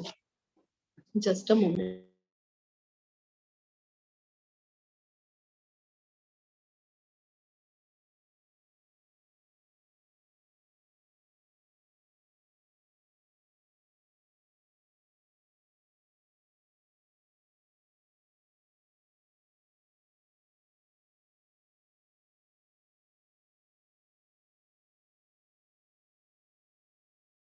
હરે કૃષ્ણ. તો આપણે વાત કરીને કોઈ પણ નાની નાની વસ્તુ પણ ખરીદીએ તો આપણે મેન્યુઅલ આપણે એની સાથે મળે છે, બુકલેટ, મિક્સર હોય અથવા તો વોશિંગ મશીન છે, ટોય કાર છે, તેની સાથે બુકલેટ હોય છે, રૂલ્સ આપેલા છે કે આવી રીતે કરવાનું, મેન્ટેન કેવી રીતે કરવાનું છે. તો આપણને બધાને અત્યંત દુર્લભ જે માનવ દેહ મળેલું છે, 84 લાખ યોનિઓ ફરીને જયારે આપણને મળે છે, તો આની સાથે કોઈ મેન્યુઅલ નહીં હોય. મેન્યુઅલ આપેલું છે. જે ભગવદ ગીતા છે એ આપણો લાઈફ મેન્યુઅલ છે. તો મહાકાવ્ય મહાભારતનો એક ભાગ છે, ભીષ્મ પર્વ કરીને જે આવે છે એનો એક ભાગ છે આ ભગવદ ગીતા. તો કૃષ્ણ અને અર્જુનજી વચ્ચેનો જે સંવાદ છે એ છે ભગવદ ગીતા. આપણા ગ્રંથો બધા કેવા છે? જો અહીંયા એક છે પ્રશ્ન પૂછે છે અને પ્રશ્ન પૂછવાની સ્વતંત્ર સંબંધો જે છે એની નિખાલસતા કેવી છે કે અર્જુનજી છે એ પ્રશ્ન પૂછી શકે છે અને ભગવાન છે બધા પ્રશ્નનો ઉત્તર આપે છે. તો શું કામ ઘણા બધા લોકોને પ્રશ્ન થશે કે ઇસ્કોનની જ ભગવદ ગીતા યથારૂપ શું કામ? અમારી પાસે બીજી છે ભગવદ ગીતા, એ વાંચી શકાય? બીજી નાની ભગવદ ગીતા છે અથવા તો અમુક પ્રેસની છે એ વાંચી શકાય? તો એના જવાબમાં હું કહીશ કે જયારે અહીંયા એક્ઝામ્પલ આપેલું છે મોબાઈલને જયારે આપણે લાઈવ વાયરથી કનેક્ટ કરીએ ને તો કરંટ આવે છે. તો સેમ વે આજે પરંપરાનું મહત્વ ખૂબ છે. પરંપરામાંથી જો જ્ઞાન આવેલું હોય ને તો એનું કરંટ આવે છે. એ જે આખી પરંપરાની જે શક્તિ છે એ આપણને પ્રાપ્ત થાય છે. અને ભગવદ ગીતા છે કેવું છે તો એક વિશાળ પુસ્તક છે. વ્યવસ્થિત અભ્યાસ કરીએ આપણે, જો ભક્તિ શાસ્ત્રીની મેં તમને વાત કરી કે અમે બધા ભક્તિ શાસ્ત્રી કરી રહ્યા છે, તો લગભગ 1 થી 1.5 વર્ષ જેટલો સમય છે ને એ ભગવદ ગીતા માટે જ એક જ પુસ્તક ભગવદ ગીતાનો સ્ટડી કરવામાં જ લાગતું હોય છે. અહીંયા તો આપણે 18 દિવસમાં શીખી રહ્યા છે. 18 દિવસમાં આપણે વાત કરી કે મુખ્ય મુખ્ય શ્લોકો લઈએ અને જે મુખ્ય પાસાઓ છે ભગવદ ગીતાના એ લઈશું. મેઇન જે પર્પસ છે, જે ગોલ છે એ શું છે કે તમને બધાને આગળના જે આપણા લેવલ છે લેવલ 2 માટે તમારું જે તમને પ્રિપેર કરવા એની માટે. તો કૃષ્ણ અને અર્જુનજી વચ્ચે જે સંવાદ છે એના ઉપર આધારિત છે ભગવદ ગીતા.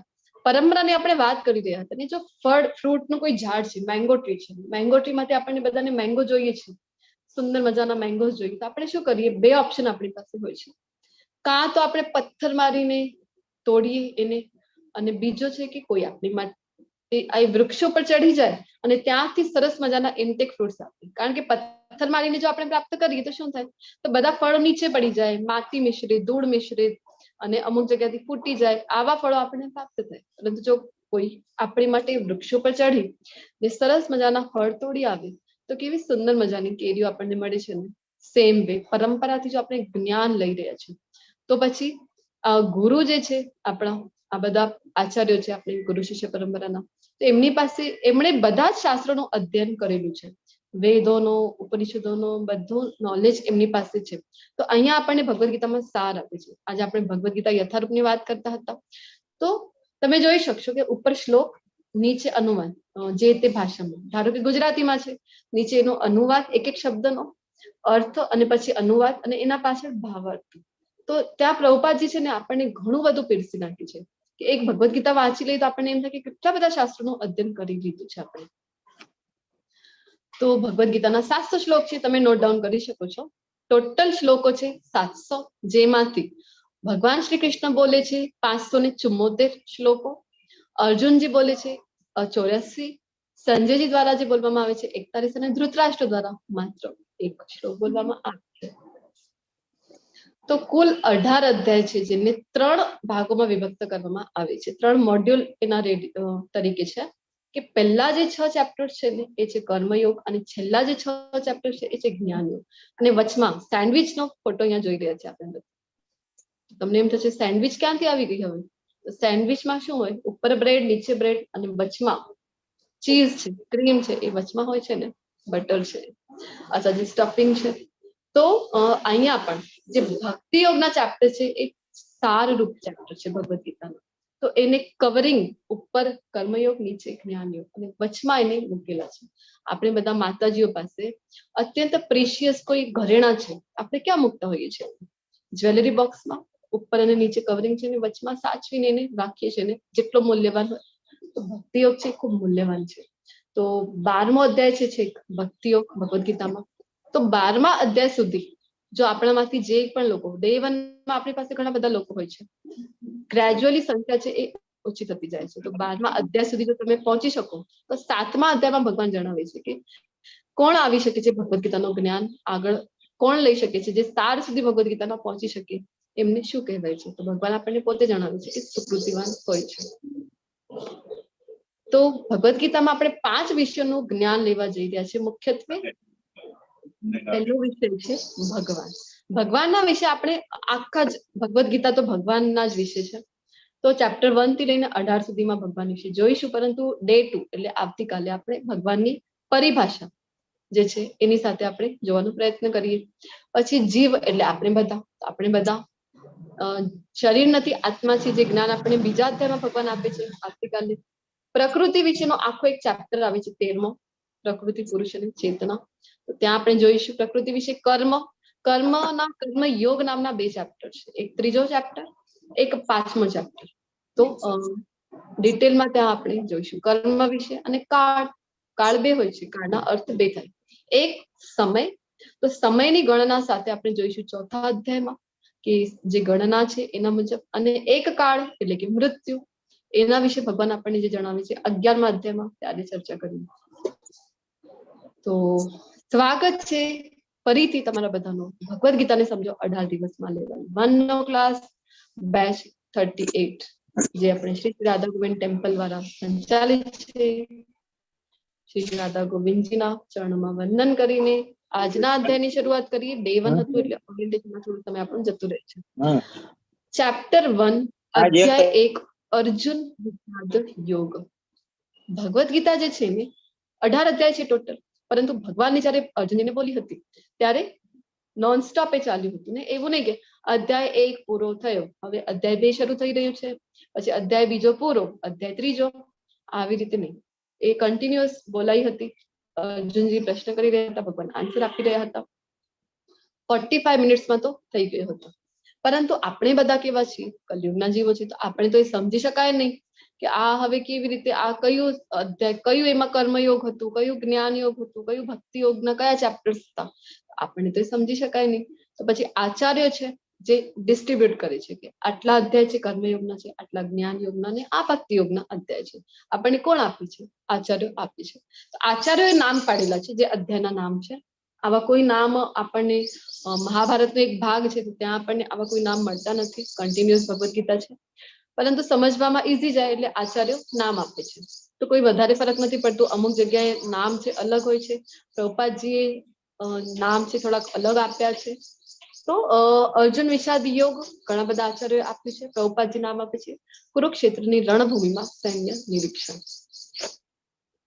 તો આ જે ચેપ્ટર છે, તો આવી રીતે જયારે કોર્સ કરીએ આપણે અને જયારે તમે નોટ્સ એના બનાવો ત્યારે આપણને ખબર પડે કે કોઈ પણ આપણને પૂછે ને લેવલ 1 તમે કર્યું છે, બોલો પહેલા અધ્યાયમાં શું શીખ્યા તમે ભગવદ્ ગીતાના ક્લાસમાં? તો આપણે બતાવી શકાય છે કે પહેલો જે અધ્યાય છે અહીંયા આપણે શું જોવાના છીએ એક તો કે યુદ્ધ ભૂમિ ઉપર સૈન્યનું નિરીક્ષણ, બીજો 3 જણની માનસિકતા છે મુખ્યત્વે એ આપણે અહીંયા જોવાના છીએ. ધૃતરાષ્ટ્ર, દુર્યોધન અને અર્જુન 3 વ્યક્તિની માનસિકતા અહીંયા જોઈશું. પછી અર્જુનજી છે એ યુદ્ધ ન કરવાના કારણો આપે છે 5, એના વિશે ચર્ચા કરીએ. તો એ થઈ ગયું અધ્યાય પહેલો. અધ્યાય પહેલામાં વધારે કોઈ તત્વજ્ઞાન નથી, એક ભૂમિકા બંધાઈ ગઈ છે. શું કામ? કારણ કે ભગવાનને છે એ ઉપદેશ આપવો હતો આપણા બધા માટે ભગવદ ગીતાનો, એના માટે એક ભૂમિકા અહીંયા બંધાઈ રહી છે. અને હા, આજના અધ્યાયમાં ભગવાનની એન્ટ્રી થવાની નથી. આજે એક બેઝ તૈયાર થઈ રહ્યું છે. આવતીકાલે આપણા બધાના જે સુપર હીરો છે ભગવાન શ્રી કૃષ્ણ, એમની એન્ટ્રી થવાની છે.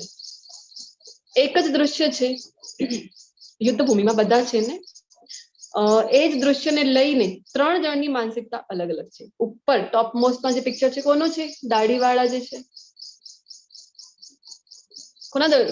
કોને જોઈ શકીએ છીએ અહીંયા આપણે? ધૃતરાષ્ટ્ર. પછી સૌથી નીચે જે છે એ કોણ છે? દુર્યોધન. દુર્યોધન. અને વચમાં જે છે વિષાદ કરી રહ્યા છે એ કોણ છે? અર્જુન. અર્જુન. તો શરૂઆત કરીએ. અધ્યાય 1, શ્લોક નંબર 1. ધૃતરાષ્ટ્ર ઉવાચ ધર્મક્ષેત્રે કુરુક્ષેત્રે સમવેતાયુયુત્સવઃ મામકઃ પાંડવાશ્ચૈવ કિમ કુર્વત સંજય. જો એક જ શ્લોક છે ભગવદ ગીતામાં જે ધૃતરાષ્ટ્ર દ્વારા બોલાયેલું છે, અને એ પણ છે શ્લોક નંબર 1. આમ તો ભગવદ ગીતાના બધા શ્લોકો છે ને એક મહત્વના છે, 700 શ્લોક, પરંતુ આપણાથી જો કંઠસ્થ ન થાય તો 108 મુખ્ય શ્લોકો છે એ આપવામાં આવે છે. તમને લિસ્ટ છે એ ગ્રુપમાં મળી જાય છે કે કયા મુખ્ય શ્લોકો છે. એમાંથી ઇમ્પોર્ટન્ટ શ્લોકોમાંથી આ એક શ્લોક જે છે પહેલા નંબરનું એ પણ આવે છે, જે આપણે બધાએ લર્ન કરવા માટે જરૂરથી પ્રયત્ન કરવો જોઈએ. તો શ્લોકનો આપણે પહેલો જે શબ્દ છે એ જોઈએ તો છે ધર્મક્ષેત્ર. શું કામ ધર્મક્ષેત્ર કહેવામાં આવેલું છે? ખ્યાલ છે કોઈને?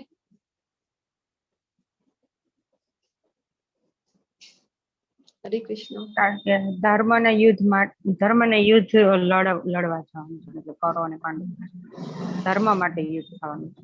યુદ્ધ ધર્મ માટે થવાનું હતું એટલે ધર્મક્ષેત્ર. ઓકે, થેન્ક યુ માતાજી.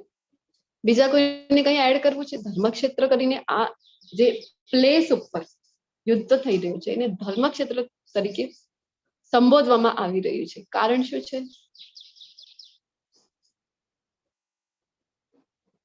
હરે કૃષ્ણ.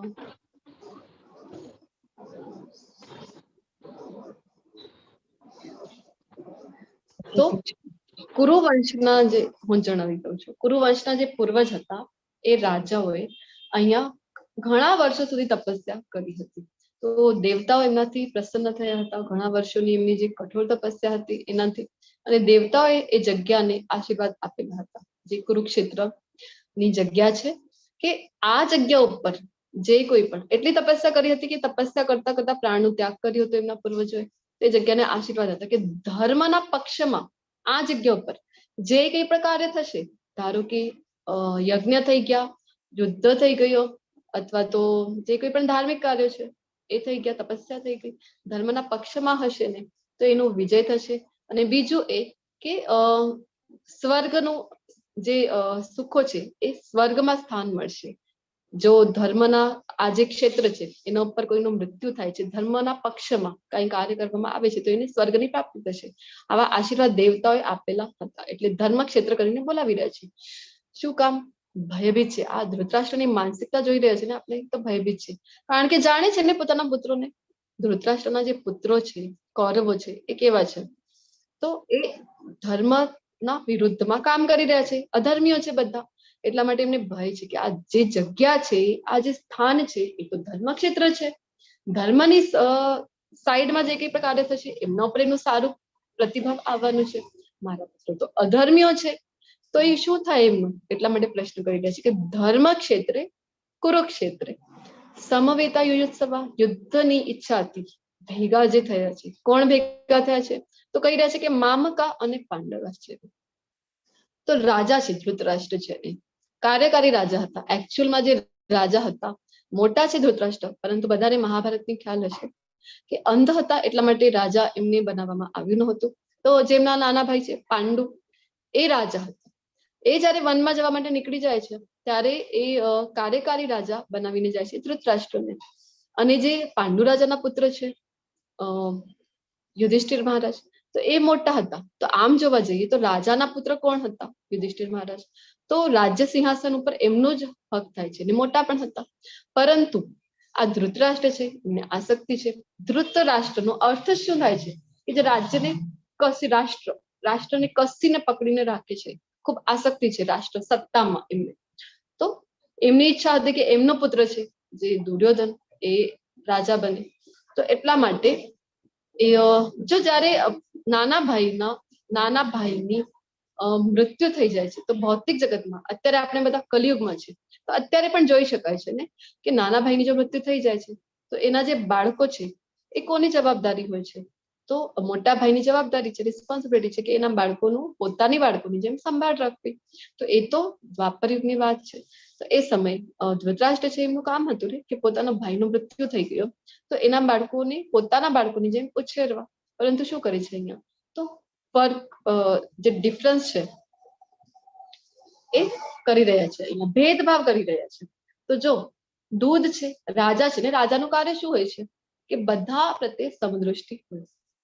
તો દૂધ છે એમાં સાકર ભેળવવી જોઈએ તો શું થાય? તો મીઠાઈ બની જાય છે.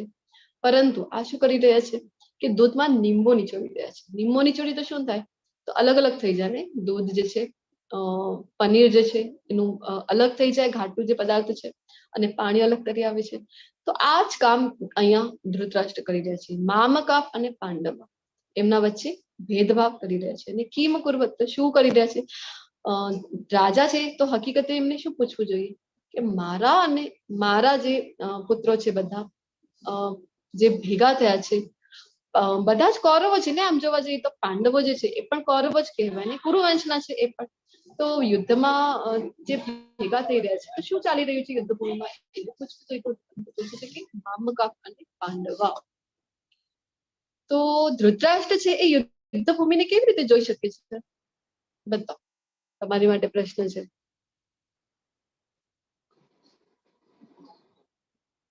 ક્યાં બેઠા છે ધૃતરાષ્ટ્ર છે?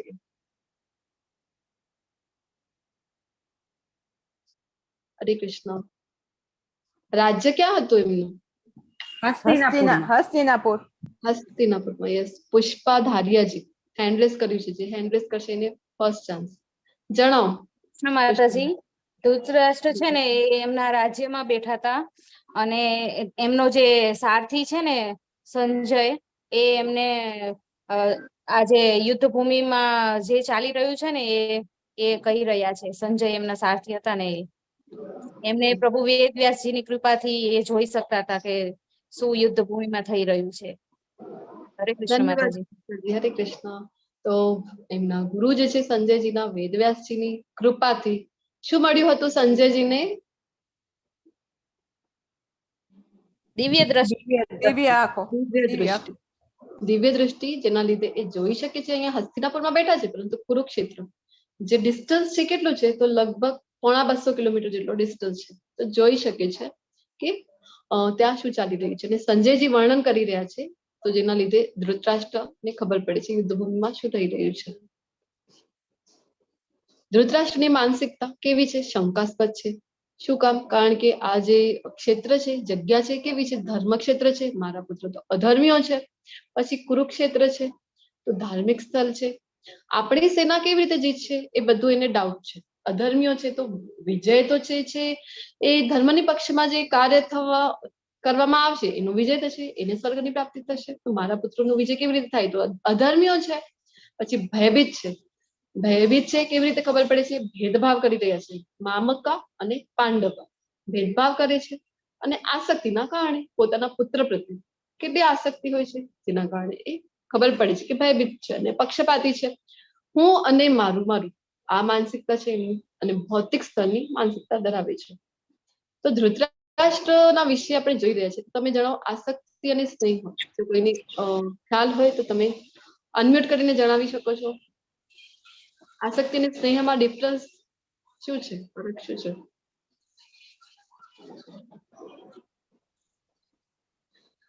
અધરવાઇઝ તમે ઝૂમ ચેટમાં ટાઈપ કરી શકો છો. આપણે જોઈએ આસક્તિ જે છે એ હોવી જોઈએ નહીં. સ્નેહ બધા પ્રત્યે હોવું જોઈએ. સ્નેહ હોવું સારી વાત છે કે બધા પ્રત્યે હોય, પરંતુ આસક્તિ કેવી છે કે આપણો પુત્ર છે તો આપણો પુત્ર જો કોઈ ખોટું કામ કરી રહ્યું છે તો આપણે શું કરવું જોઈએ? એને રોકવું જોઈએ, એના કાન છે એ ખેંચવા જોઈએ, એને બતાવવું જોઈએ કે આ તો રોંગ છે, આ કરવું જોઈએ નહીં. પરંતુ આપણે જો મારું બાળક છે ને એ જે કરે એ રાઈટ છે તો એ થઈ ગઈ આસક્તિ. ઘણા બધા પેરેન્ટ્સ આપણે આજુબાજુ પણ જોઈ શકીએ છીએ કે ખોટું પણ કામ કરે ને તો પણ પોતાના બાળકોનો જ સાથ દેતા હોય છે. તો ડિસિપ્લિન છે એ બિલકુલ પણ શીખડાવતા નથી. તો આ થઈ ગઈ આસક્તિ. કોઈની સાથે ઝઘડો પણ કરીને આવે છે તો મારી પણ આવે કોઈને તો હા હું છું તારી સાથે આવી રીતે જણાવતા હોય છે. તો આ આસક્તિ છે. આસક્તિ હોવી જોઈએ નહીં, સ્નેહ હોવું જોઈએ. સ્નેહ જે છે, પ્રેમ છે, બધા પ્રત્યે હોવું જોઈએ. તો આપણી જે મનની સરખામણી છે દુર્યોધન અને ધૃતરાષ્ટ્ર સાથે કરવાની છે. તમે ચેટ બોક્સમાં એ લખી શકો છો. આપણે આગળ વધીશું. આપણે પણ ધૃતરાષ્ટ્રની જેમ જ કરતા હોઈએ છીએ ને. ધૃતરાષ્ટ્રને બસ મને મળી જાય, મારું થઈ જાય, મારું મારું. અને આપણે શું કરીએ છીએ? કઈ ધૃતરાષ્ટ્રથી અલગ નથી. આપણે બધા કલયુગના ધૃતરાષ્ટ્ર છીએ. સવારથી લઈને સાંજ સુધી આપણે શું કર્યું? મારું કામ થયું કે નહીં, મને આ પેલી વસ્તુ મળી કે નહીં, બસ પોતાનું જ બધું મેળવવું છે. આવી જ માનસિકતા સાથે આપણે જીવતા હોઈએ છીએ. અસંતોષ અને અધર્મ વચ્ચેનો સંબંધ એ તમારે ઝૂમ ચેટમાં લખવું છે. આજે ધૃતરાષ્ટ્ર છે ને અસંતોષ હતો એમના મનમાં કે એમને જ રાજ્ય મળે એવી એમની ઈચ્છા હતી અને જેના કારણે અધર્મ કરી રહ્યા હતા. સત્તા મેળવવા માટે અધર્મનો પક્ષ. એમના જે પુત્રો છે કૌરવો છે કેટલીક બાબતો છે જે ધર્મના વિરુદ્ધ કરે છે તો પણ એમનો સાથ આપે છે ને ધૃતરાષ્ટ્ર છે એ. શું કામ? કારણ કે મનમાં અસંતોષ છે, મેળવવાની ઈચ્છા છે, બધું મને મળી જાય. તો એક હજી પ્રશ્ન છે કે જો તેને યોગ્ય રીતે યુધિષ્ઠિરને સિંહાસન સોંપ્યું હોત તો શું પરિણામ આવ્યું હોત? તો યુધિષ્ઠિર મહારાજને આપી દીધું હોત, રાજા ઘોષિત કરી દીધું હોત, તો પરિણામ કેવું હોત? તમારે જણાવવાનું. હવે આપણે જોઈશું દુર્યોધનની માનસિકતા. પશ્યેતામ પાંડુ પુત્રાણામ આચાર્ય મહતિમ ચમુમ વ્યુઢામ દ્રુપદ પુત્રેણ તવ શિષ્યેણ ધીમતા.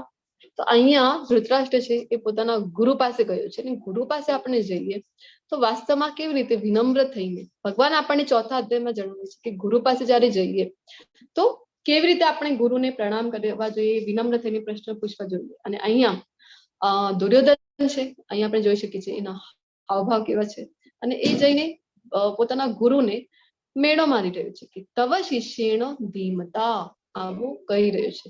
હે મારા ગુરુ, જુઓ પાંડુના પુત્રોની મોટી સેના તમારા બુદ્ધિશાળી શિષ્ય દ્રુપદના પુત્ર દ્વારા આટલી કુશળતાપૂર્વક ગોઠવવામાં આવી છે.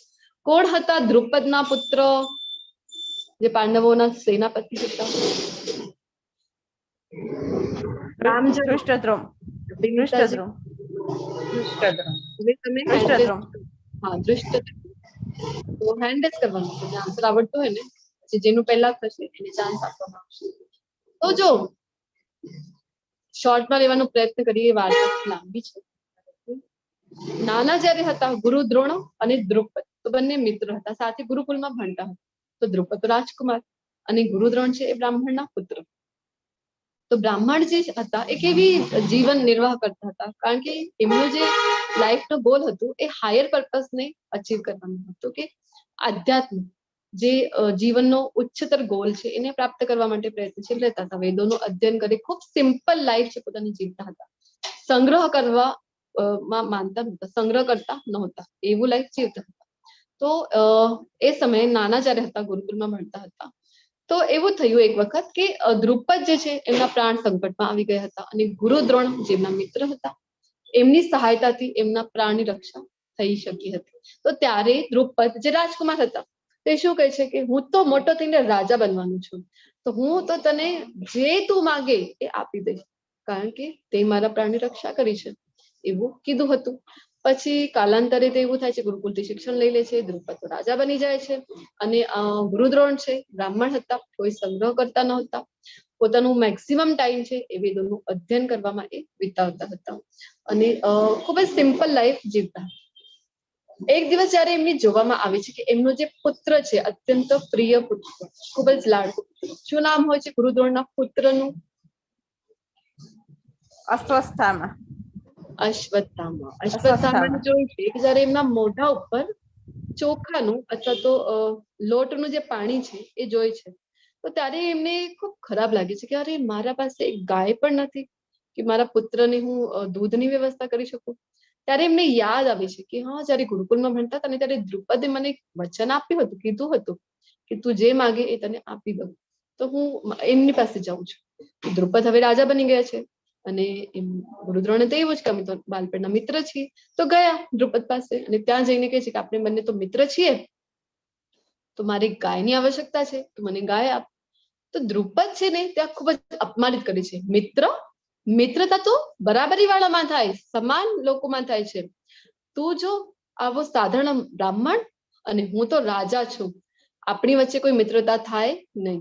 તો તને જો જોઈએ તો હું તને એક નહીં અનેક ગાયો આપી દઉં, પરંતુ મિત્ર તરીકે નહીં. આવી રીતે ખૂબ કડવા વચનો બોલીને અપમાનિત કરે છે ગુરુદ્રોણને અને એમને ખોટું લાગે છે. ત્યાંથી આવી જાય છે પાછા અને ત્યારે એ મનમાં એક સંકલ્પ લે છે કે હવે મારા શિષ્યો છે ને એવા હું તૈયાર કરીશ કે જે દ્રુપદને બંદી બનાવીને લઈ આવે. તો પછી કૌરવોને અને પાંડવોને પોતાના શિષ્ય બનાવે છે, એમને આખું શિક્ષણ આપી દે છે.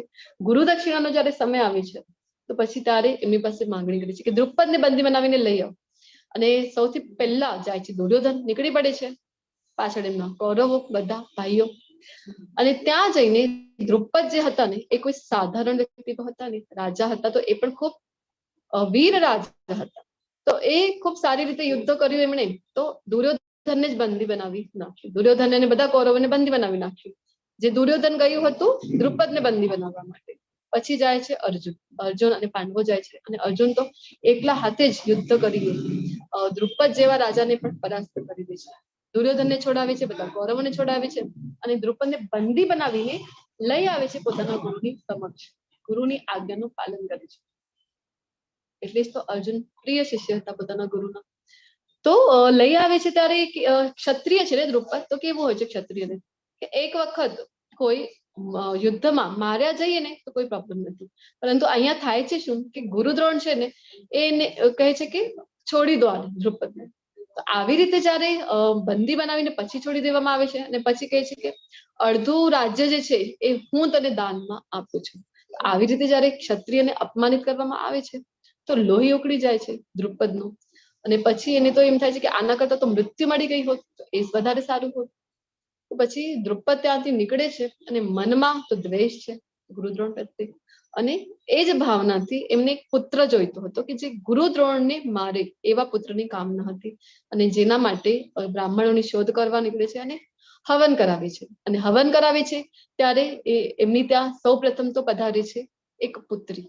કોણ હોય છે એ? દ્રૌપદી.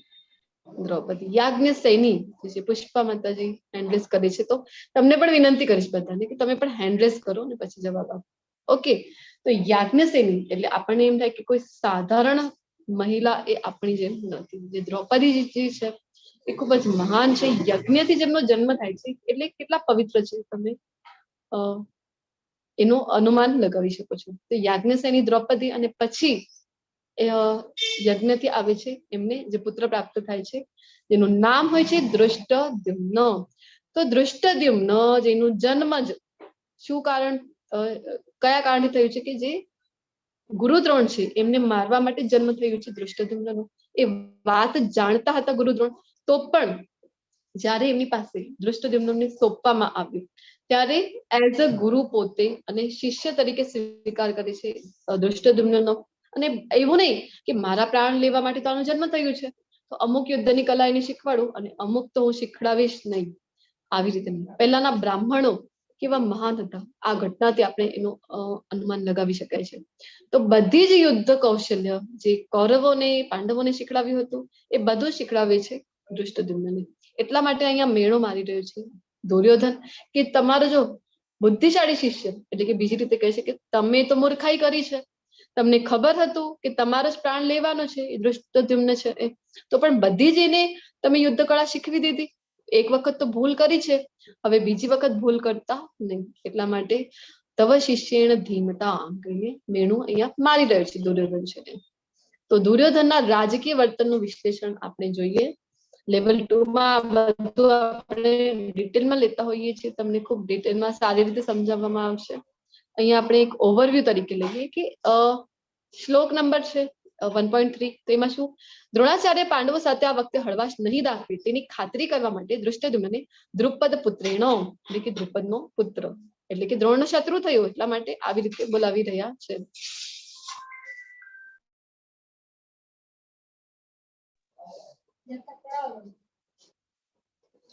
આવી રીતે બોલાવી રહ્યા છે દુર્યોધન છે એ. પછી 1.4 થી 6 માં તેણે પાંડવ પક્ષના તમામ મહાન નાયકોનો ઉલ્લેખ કર્યો જેથી દ્રોણાચાર્ય યુદ્ધની ગંભીરતાથી લે. શું કહીને બોલાવે છે કે બીજી બાજુ જો મહાન યોદ્ધાઓ છે, કયા મહાન યોદ્ધાઓ છે? તો ભીમ, અર્જુન. તો ભીમનું નામ અહીંયા પહેલા લે છે, એના પાછળ પણ કારણ છે, કારણ કે ભીમે પ્રતિજ્ઞા લીધી હતી દુર્યોધનને મારવાની, દુશાસનને મારવાની, બધા કૌરવોને મારવાની, એટલા માટે ભીમનું નામ અર્જુનથી પહેલા લે છે, કારણ કે ભય દુર્યોધનને ભીમથી વધારે હતું. અને એવા જ બીજા મહારથી પણ છે બીજા પક્ષમાં, તો જેનાથી ગુરુ દ્રોણ એને સિરિયસલી લે, આજે યુદ્ધ છે એને. પછી બ્રાહ્મણ શ્રેષ્ઠ કરીને બોલાવી રહ્યા છે ગુરુ દ્રોણને. તો પોતાના તરફથી મહાન નાયકોના નામનો ઉલ્લેખ કરતી વખતે તો ભીષ્મથી પહેલા જોવા જઈએ તો સૌથી મહાન જે યોદ્ધા હતા કૌરવોના પક્ષમાં એ કોણ હતા? ભીષ્મ. ભીષ્મજીને વરદાન હતું ને ઈચ્છા મૃત્યુનું, તો એ સૌથી મહાન યોદ્ધા હતા, પરંતુ એમની પહેલા નામ લે છે ગુરુ દ્રોણનું. શું કામ? તો જો એક તો ક્ષત્રિય કરતા બ્રાહ્મણનું નામ પહેલા આવે, આ એક શિષ્ટાચાર છે.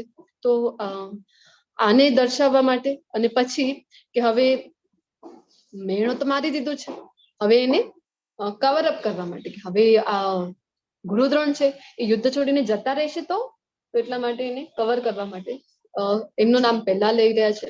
પછી ભીષ્મનું નામ લે છે કે એ પણ મહાન યોદ્ધા છે, અને પછી કર્ણ. સિક્વેન્સ છે, જે પણ સિક્વેન્સમાં નામ લે છે ને એ બધાની પાછળ એક કારણ છે. પછી તેમણે મુખ્ય કેપ્ટન તરીકે, કપ્તાન તરીકે કૃપાચાર્ય, દ્રોણાચાર્યના જે શાળા હતા, એટલે કે કૃપાચાર્ય ની જે બેન હતા કૃપી, જેમની સાથે લગ્ન થયેલું હતું ગુરુ દ્રોણનું, તો એ નામ લઈ રહ્યા છે દુર્યોધન છે એ કૃપાચાર્યનું. શું કામ?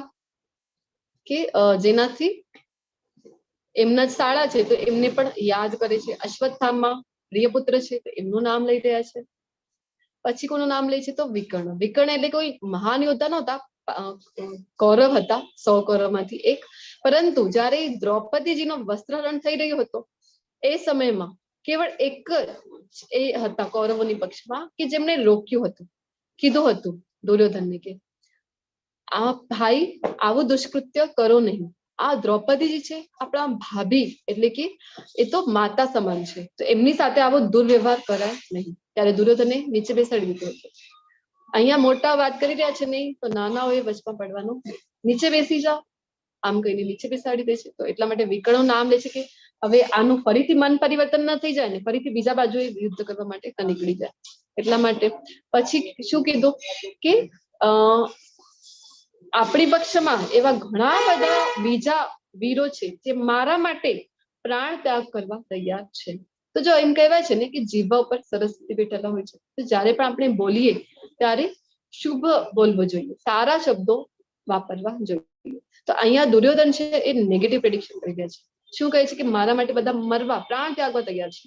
તો યુદ્ધ હજી શરૂ નથી થયું, એના પહેલા જ પ્રાણ ત્યાગવાની વાત કરી રહ્યા છે. તો બીજું શું કહે છે કે અમારી શક્તિ છે એ કેવી છે? તો અમાપ છે, ભીષ્મ દ્વારા એ સંરક્ષિત છે આપણી જે સેના છે એ. અને એક હજી શબ્દ યુઝ કરે છે અપર્યાપ્તમ, કે જેનાથી બંનેની પાંડવ જે ગુરુદ્રોણ છે અને ભીષ્મ પિતામહ છે એ બંનેને એ શબ્દથી પ્રોત્સાહિત કરે છે, જેનો અર્થ થાય છે કે અધૂરી અને પૂરી પણ, બંને એનો જે અર્થ થાય છે. તો આવી રીતે આપણને ખબર પડે છે કે જે દુર્યોધન છે એની માનસિકતા કેવી છે, એ મુસદ્દીગીરીમાં કેવો છે, પોલિટિકલ નોલેજ એનું છે એ કેવું છે, તો સારું પોલિટિકલ નોલેજ ધરાવતો હતો. તો હવે આપણને એમ થાય કે યુદ્ધ કરવા માટે અર્જુનજીને ભગવાન પ્રેરણા આપે છે ભગવદ્ ગીતામાં, તો યુદ્ધ કરવું તો ખોટું કહેવાય, હિંસા તો કરવી જોઈએ નહીં. તો પાપ કર્મ જે કરનારા છે એને હણી શકાય કે નહીં? શાસ્ત્રો શું કહે છે એના માટે આપણે જોઈએ. શાસ્ત્રોમાં વર્ણન છે કે 6 પ્રકારના આતતાઈઓને આપણે મારીએ, જો એનો પ્રાણ હરણ કરીએ તો કોઈ પણ જાતનો પાપ આપણને લાગતું નથી. કયા કયા છે 6 પ્રકારના આતતાઈ? પેલું ઝેર આપનાર, તો કર્યું હતું ને ભીમ જયારે નાના હતા ત્યારે લાડવામાં ઝેર મિક્સ કરીને એને ખવડાવવામાં આવ્યા હતા. આવી રીતે મારવાનો પ્રયત્ન કર્યો હતો દુર્યોધને. પછી આગ લગાવનાર, તો જે આગ લગાવી દે છે, તો વાણાવ્રતની ઘટના બધાએ મહાભારત જોઈ હશે, ખ્યાલ હશે કે લાક્ષાગ્રહ અને વાણાવ્રતની જે ઘટના થાય છે એમાં તો પાંચો પાંડવ સાથે એમની માતા પણ હોય છે, કુંતી મહારાણી. એમના શીખે મારવાનો પ્રયત્ન કર્યો હતો, આખી યોજના બનાવી હતી. ઘાતક હથિયારોથી હુમલો કરે છે, તો ઘણી વખત પ્રયત્ન કરે છે ને કે એમને પ્રાણ એમના લેવા માટે. અને જો કોઈ ચોરી કરે છે તો શકુનીએ જે કર્યું હતું કે છળ કપટ કરીને એમનું જે રાજ્ય છે, રાજ્યને હડપવાનો જે પ્રયત્ન કર્યો હતો. બીજાની જમીનને ઉપર જે કબજો ધરાવે છે, તો જ્યારે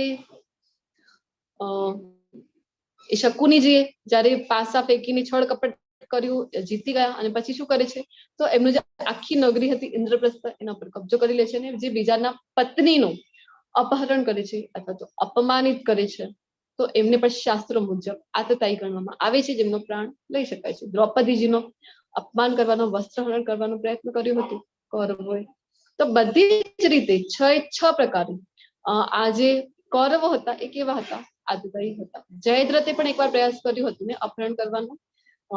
જે ઘટના આવે છે 12 વર્ષનો જે વનવાસ હતો, તો એ દરમિયાન જયારે દ્રૌપદીજી એકલા હોય છે, વનમાં જતા હોય છે, તો જયદ્રથ કોણ હતો, તો જે કૌરવોની એક બેન હોય છે દુશ્શાલા, એમનો જે પતિ છે જયદ્રથ, તો એને પ્રયત્ન કર્યો હતો ત્યારે દ્રૌપદીજીનું અપહરણ કરવાનું. તો 6 પ્રકારથી આ બધા કૌરવો છે એ કૌરવોની જે સાથ આપનાર છે એ બધા કેવા છે, આતતાઈ છે. એમને જો મારીએ તો કોઈ પાપ લાગતું નથી. આપણને આ વાત ખબર હોવી જોઈએ. એનો અર્થ એ જરાય નથી કે આપણે જે કાનૂન વ્યવસ્થા ચાલી રહી છે એને આપણા હાથમાં લઈ લઈએ, પરંતુ આપણને ખ્યાલ હોવો જોઈએ કે શાસ્ત્રો શું કહે છે. જો કોઈની પત્નીને હેરાન કરવામાં આવે તો એને રાઈટ છે કે એનો જે પ્રાણ છે એ લઈ શકે છે. ઓકે. અને આવી રીતે આજકાલ તો આપણે ઘણી બધી એવી ઘટનાઓ આજુબાજુ આપણા જોતા હોઈએ છીએ ને, તો શાસ્ત્રોના મુજબ એ પાપ લાગતું નથી, પરંતુ આપણે શું કરવાનું છે, જે આપણી આજુબાજુ કાનૂન વ્યવસ્થા છે એ ખ્યાલ રાખવું જોઈએ. તો આગળ જણાવે છે કે આ અલગ અલગ શંખના ફૂંકાવાથી ખળભળાટ મચી ગયો. બધા અલગ અલગ શંખ ફૂંક્યા હતા. ભગવાને પોતાનું પાંચજન્ય નામનો, અને અર્જુનજી છે, બધાના શંખનું નામ ભગવદ ગીતાના શ્લોકમાં આપેલા છે. ખૂબ સુંદર શ્લોક છે. તમારી પાસે ભગવદ ગીતા હોય તો તમે વાંચી શકો છો. તો કેવા શંખ હતા, ભગવાન પોતે ત્યાં હાજર છે, તો ભગવાનના શંખ કેવા હોય, દિવ્ય હોય છે. અને બધા પાંડવોના શંખ દિવ્ય હતા. તો બીજો પક્ષ, સામેવાળો પક્ષ એટલે કે કૌરવોનો પક્ષમાં તો ખળભળાટ મચી ગયો. અને આ રીતે આકાશમાં અને પૃથ્વી પર બંને કંપન પામતા તે ધૃતરાષ્ટ્રના પુત્રોના હૃદયને વિખેરી નાખે છે. જો યુદ્ધ માટે ભેગા થયા છે, એક બાજુ પાંડવો, એક બાજુ કૌરવો. પાંડવોની જે સેના છે એ હતી 7 અક્ષોહિણી સેના, અને કૌરવોની જે સેના હતી એ હતી 11 અક્ષોહિણી સેના. તો 11 અક્ષોહિણી સેનામાંથી જયારે અહીંયા પાંડવોની બાજુમાં શંખનાદ થયું ને, દિવ્ય શંખ ફૂંકાયા ને, તો અહીંયા તો કેટલા બધા લોકો નો તો ત્યાં જ હાર્ટ એટેક આવી ગયું, ત્યાં જ મૃત્યુ થઈ ગયું હતું, કારણ કે દિવ્ય શંખ ફૂંકાયા. જયારે એ લોકો એ પણ શંખોનો નાદ કર્યો હતો કૌરવોએ, પરંતુ આ બાજુ કોઈ અસર થઈ નહીં, કારણ કે અધર્મીઓ હતા. તો આપણે બધા જાણીએ છીએ કે વિજય કોનું થયું હતું. કોનું વિજય થયું હતું આ યુદ્ધમાં? ધર્મનો. યસ, પાંડવોનો વિજય થયો હતો, કારણ કે તે ધર્મ પાછું હતા એટલે. હા, ટોટલ 9 કારણ છે કે જેના કારણે પાંડવોનો વિજય આ યુદ્ધમાં થયું હતું. તો અહીંયા આપણે 9 કારણો જોઈશું. તમે નોટ ડાઉન કરી રાખો, જેનાથી તમને ખબર પડે. પહેલું કારણ છે કે ધર્મ ક્ષેત્ર. પહેલા જ શ્લોકમાં, પહેલા શબ્દમાં આપણે જોઈ ગયા છીએ. ધર્મ ક્ષેત્ર છે તો પ્રભાવ ધર્મની પક્ષને એનો સારો પ્રભાવ મળવાનું હતું. પછી દિવ્ય રથ, અર્જુનજી પાસે જે રથ હતું અગ્નિદેવ દ્વારા આપવામાં આવેલું, તો એને વરદાન હતું કે જે પણ લોકમાં જાય તો એને વિજય થવાનું હતું. એવો આશીર્વાદ હતા અગ્નિદેવના. કપિધ્વજ. કપિધ્વજ એટલે કે કોણ વિરાજમાન છે અહીંયા ધ્વજા ઉપર અર્જુનજીના? હનુમાનજી મહારાજ. હનુમાનજી સ્વયં સાક્ષાત અહીંયા હાજર છે અર્જુનજીના રથ ઉપર. તો આ એક કારણ છે. શંખનાદ, દિવ્ય શંખનું નાદ જ્યારે થાય છે. પછી ગાંડીવ. અને પાશુપતાસ્ત્ર જેવા દિવ્ય શસ્ત્રો છે કોની પાસે હતા આ શસ્ત્રો? અર્જુન પાસે હતા. એમને શિવ ભગવાનની ભક્તિ કરીને મેળવેલા હતા પશુપતાસ્ત્ર. શિવજી ને પ્રસન્ન કરીને શિવજી પાસેથી પ્રાપ્ત કરેલા હતા અર્જુનજી. ત્યક્ત જીવિતા જેનો અર્થ થાય છે નેગેટિવ પ્રેડિક્શન, જે કરે છે દુર્યોધન. આપણે જોયું ને કે મારા માટે તો આ બધા જ રાજાઓ પોતાના પ્રાણ ત્યાગવા પણ તૈયાર છે, આવું પોતાના ગુરુને જણાવે છે દુર્યોધન. યુદ્ધ હજી શરૂ થયું નથી એના પહેલા જ નેગેટિવ બોલી રહ્યા છે. તો નેગેટિવ પ્રેડિક્શન દુર્યોધનનું કારણ થયું અર્જુનના યુદ્ધ જીતવાનું. પછી અત્યંત પવિત્ર અને પાવન એવો દિવસ હતો મોક્ષદા એકાદશીનો એ દિવસે, અને ભાગ્યની લક્ષ્મી ત્યાં હાજર હતી. શું કામ? કારણ કે એ પોતાના પતિ વગર એક ક્ષણ પણ રહી શકતી નથી. તેમના પતિ શ્રી કૃષ્ણ અહીંયા સાક્ષાત હાજર છે, તો જ્યાં કૃષ્ણ છે ત્યાં એમની સેવામાં લક્ષ્મી તો હોય છે. પછી ઋષિકેશ પોતે, કૃષ્ણ પોતે ત્યાં હાજર છે, સારથી બન્યા છે અર્જુનના. તો જ્યાં કૃષ્ણ છે ત્યાં તો વિજય હોય જ છે. તો આ નવું કારણ છે અર્જુનના યુદ્ધ જીતવાના. બે જણની માનસિકતા જોઈ લીધી છે, ધૃતરાષ્ટ્ર, દુર્યોધન. હવે જોઈશું માનસિકતા અર્જુનજીની. અર્જુનજી કહે છે ભગવાનને કે હે ભગવાન, આ તો સામેની પક્ષમાં તો બધા મારા જ સગા સંબંધીઓ છે, એમની સાથે હું કેવી રીતે યુદ્ધ કરું? હવે એ બધું જોઈને તો મારા તો અંગોમાં કંપન થઈ રહ્યું છે, મારું મોઢું સુકાઈ રહ્યું છે, મારા આખા શરીરમાં ધ્રુજારી થઈ રહી છે, રૂવાડા ઉભા થાય છે, અને મારા હાથમાંથી મારું જે ગાંડીવ ધનુષ છે એ સરી રહ્યું છે, મારા ત્વચામાં બળતરા થાય છે, અને પગ છે એ ઉભા રહેવા માટે અસમર્થ છે. તો બેસી જાય છે રથ ઉપર અને શું કહે છે, હું આ યુદ્ધ કરી શકું નહીં. વિષાદ કરી રહ્યા છે અર્જુનજી. અહીંયા મન છે એમનું ખૂબ ચંચલ થઈ રહ્યું છે. તો 5 કારણો આપે છે અર્જુનજી યુદ્ધ ન કરવાના. ઘણું બધું અહીંયા અર્જુનજી ભગવાનને જણાવી રહ્યા છે. તો 5 મુખ્ય કારણો છે. 4 કારણ અધ્યાય 1 માં છે અને 5મો કારણ આવતીકાલનું એટલે કે બીજા અધ્યાયમાં છે. પરંતુ 5 કારણ થઈ જાય એટલે આપણે આજના જ અધ્યાયમાં એને લેતા હોઈએ છીએ. 2.6 માં 5મું કારણ છે. તો અહીંયા તમારી પાસે જો ભગવદ ગીતા હોય ને તો એમાં તમે લખી શકો છો કે 1.28 શ્લોક છે, ત્યાં તમે કારણ લખી શકો છો કરુણા, અર્જુનજીનો આ કારણ યુદ્ધ ન કરવાનું. પછી 1.31 માં લખી શકો છો કે કોઈ આનંદ નથી. જો ભગવદ ગીતામાં આવી કોઈ હેડિંગ નથી આપેલી, પરંતુ આ કોર્સને એવી રીતે ડિઝાઇન કરેલું છે, તો આની પાછળ જયારે આ લેવલ 1 કરી લઈએ તો કોઈ પણ આપણને પૂછે કે કારણ કયા છે, તો આપણે સારી રીતે જણાવી શકીએ કે આ 5 કારણ હતા. કયા? તો પહેલા અર્જુનજી કહે છે કે કરુણા.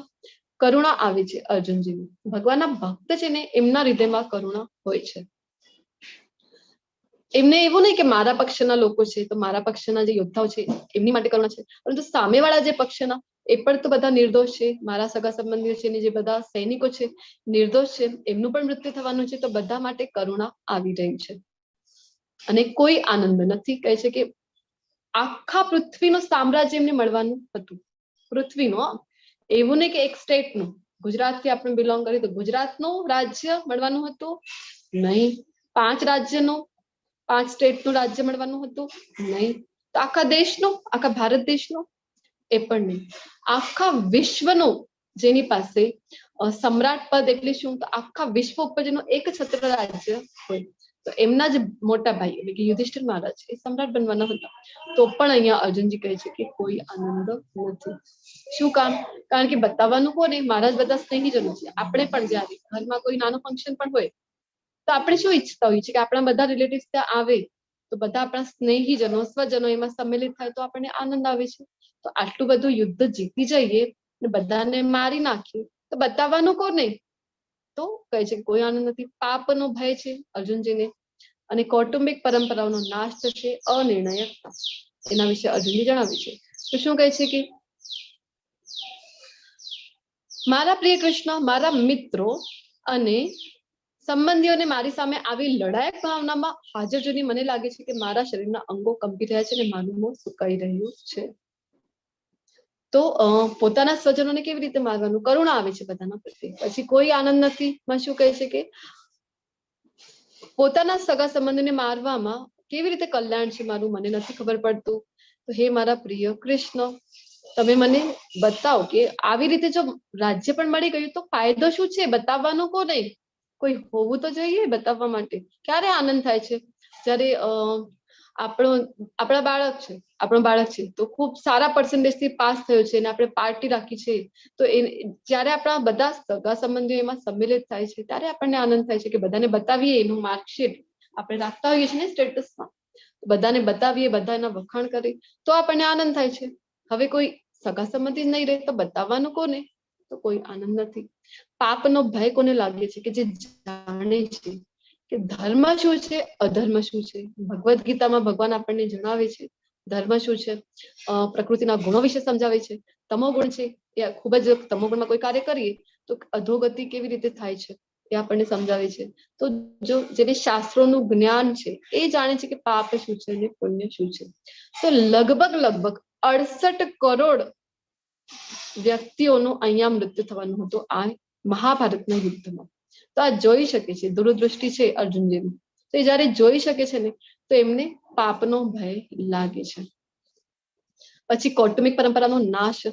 તો રાજવંશના વિનાશ સાથે શાશ્વત કુટુંબ પરંપરાનો નાશ થાય છે અને આ રીતે બાકીનું કુટુંબ અધાર્મિક પ્રથામાં સામેલ થાય છે. તો જો જે મુખ્ય અહીંયા જો અર્જુનજીને એવું નથી કે મારા જ પક્ષના, બીજા પક્ષના પણ યોદ્ધાઓનું જો મૃત્યુ થાય છે ને તો એમના માટે પણ એટલી જ કરુણા, એટલો જ પાપનો ભય અર્જુનજીને મનમાં છે. તો હવે યુદ્ધમાં બધા પુરુષો આવેલા છે, તો પુરુષોનો અહીંયા જો મૃત્યુ થઈ જાય તો પછી જે ઘરમાં સ્ત્રીઓ છે, બાળકો છે, એમની પરંપરા આગળ કેવી રીતે વધે? જે ઘરના વડીલો હોય છે એ શીખડાવે છે ને બાળકોને કેવી રીતે પિંડદાન કરવાનું છે, કેવી રીતે અમુક પ્રથાઓ કરવાની છે. વડીલો જ નહીં હોય તો કોણ શીખડાવે છે? ઘરની જે પરંપરાઓ છે એ સ્ત્રીઓ છે. સ્ત્રીઓ કેવી હોય છે? તો સ્ત્રીઓમાં ઇમોશન જે કોશન્ટ હોય છે, ઇક્યુ, જેમાં આપણે આઈક્યુ કહીએ છીએ ને, ઇન્ટેલિજન્સ કોશન્ટ જે છે, એવી રીતે હોય છે ઇક્યુ, ઇમોશનલ કોશન્ટ. તો એ સ્ત્રીઓમાં વધારે હોય છે.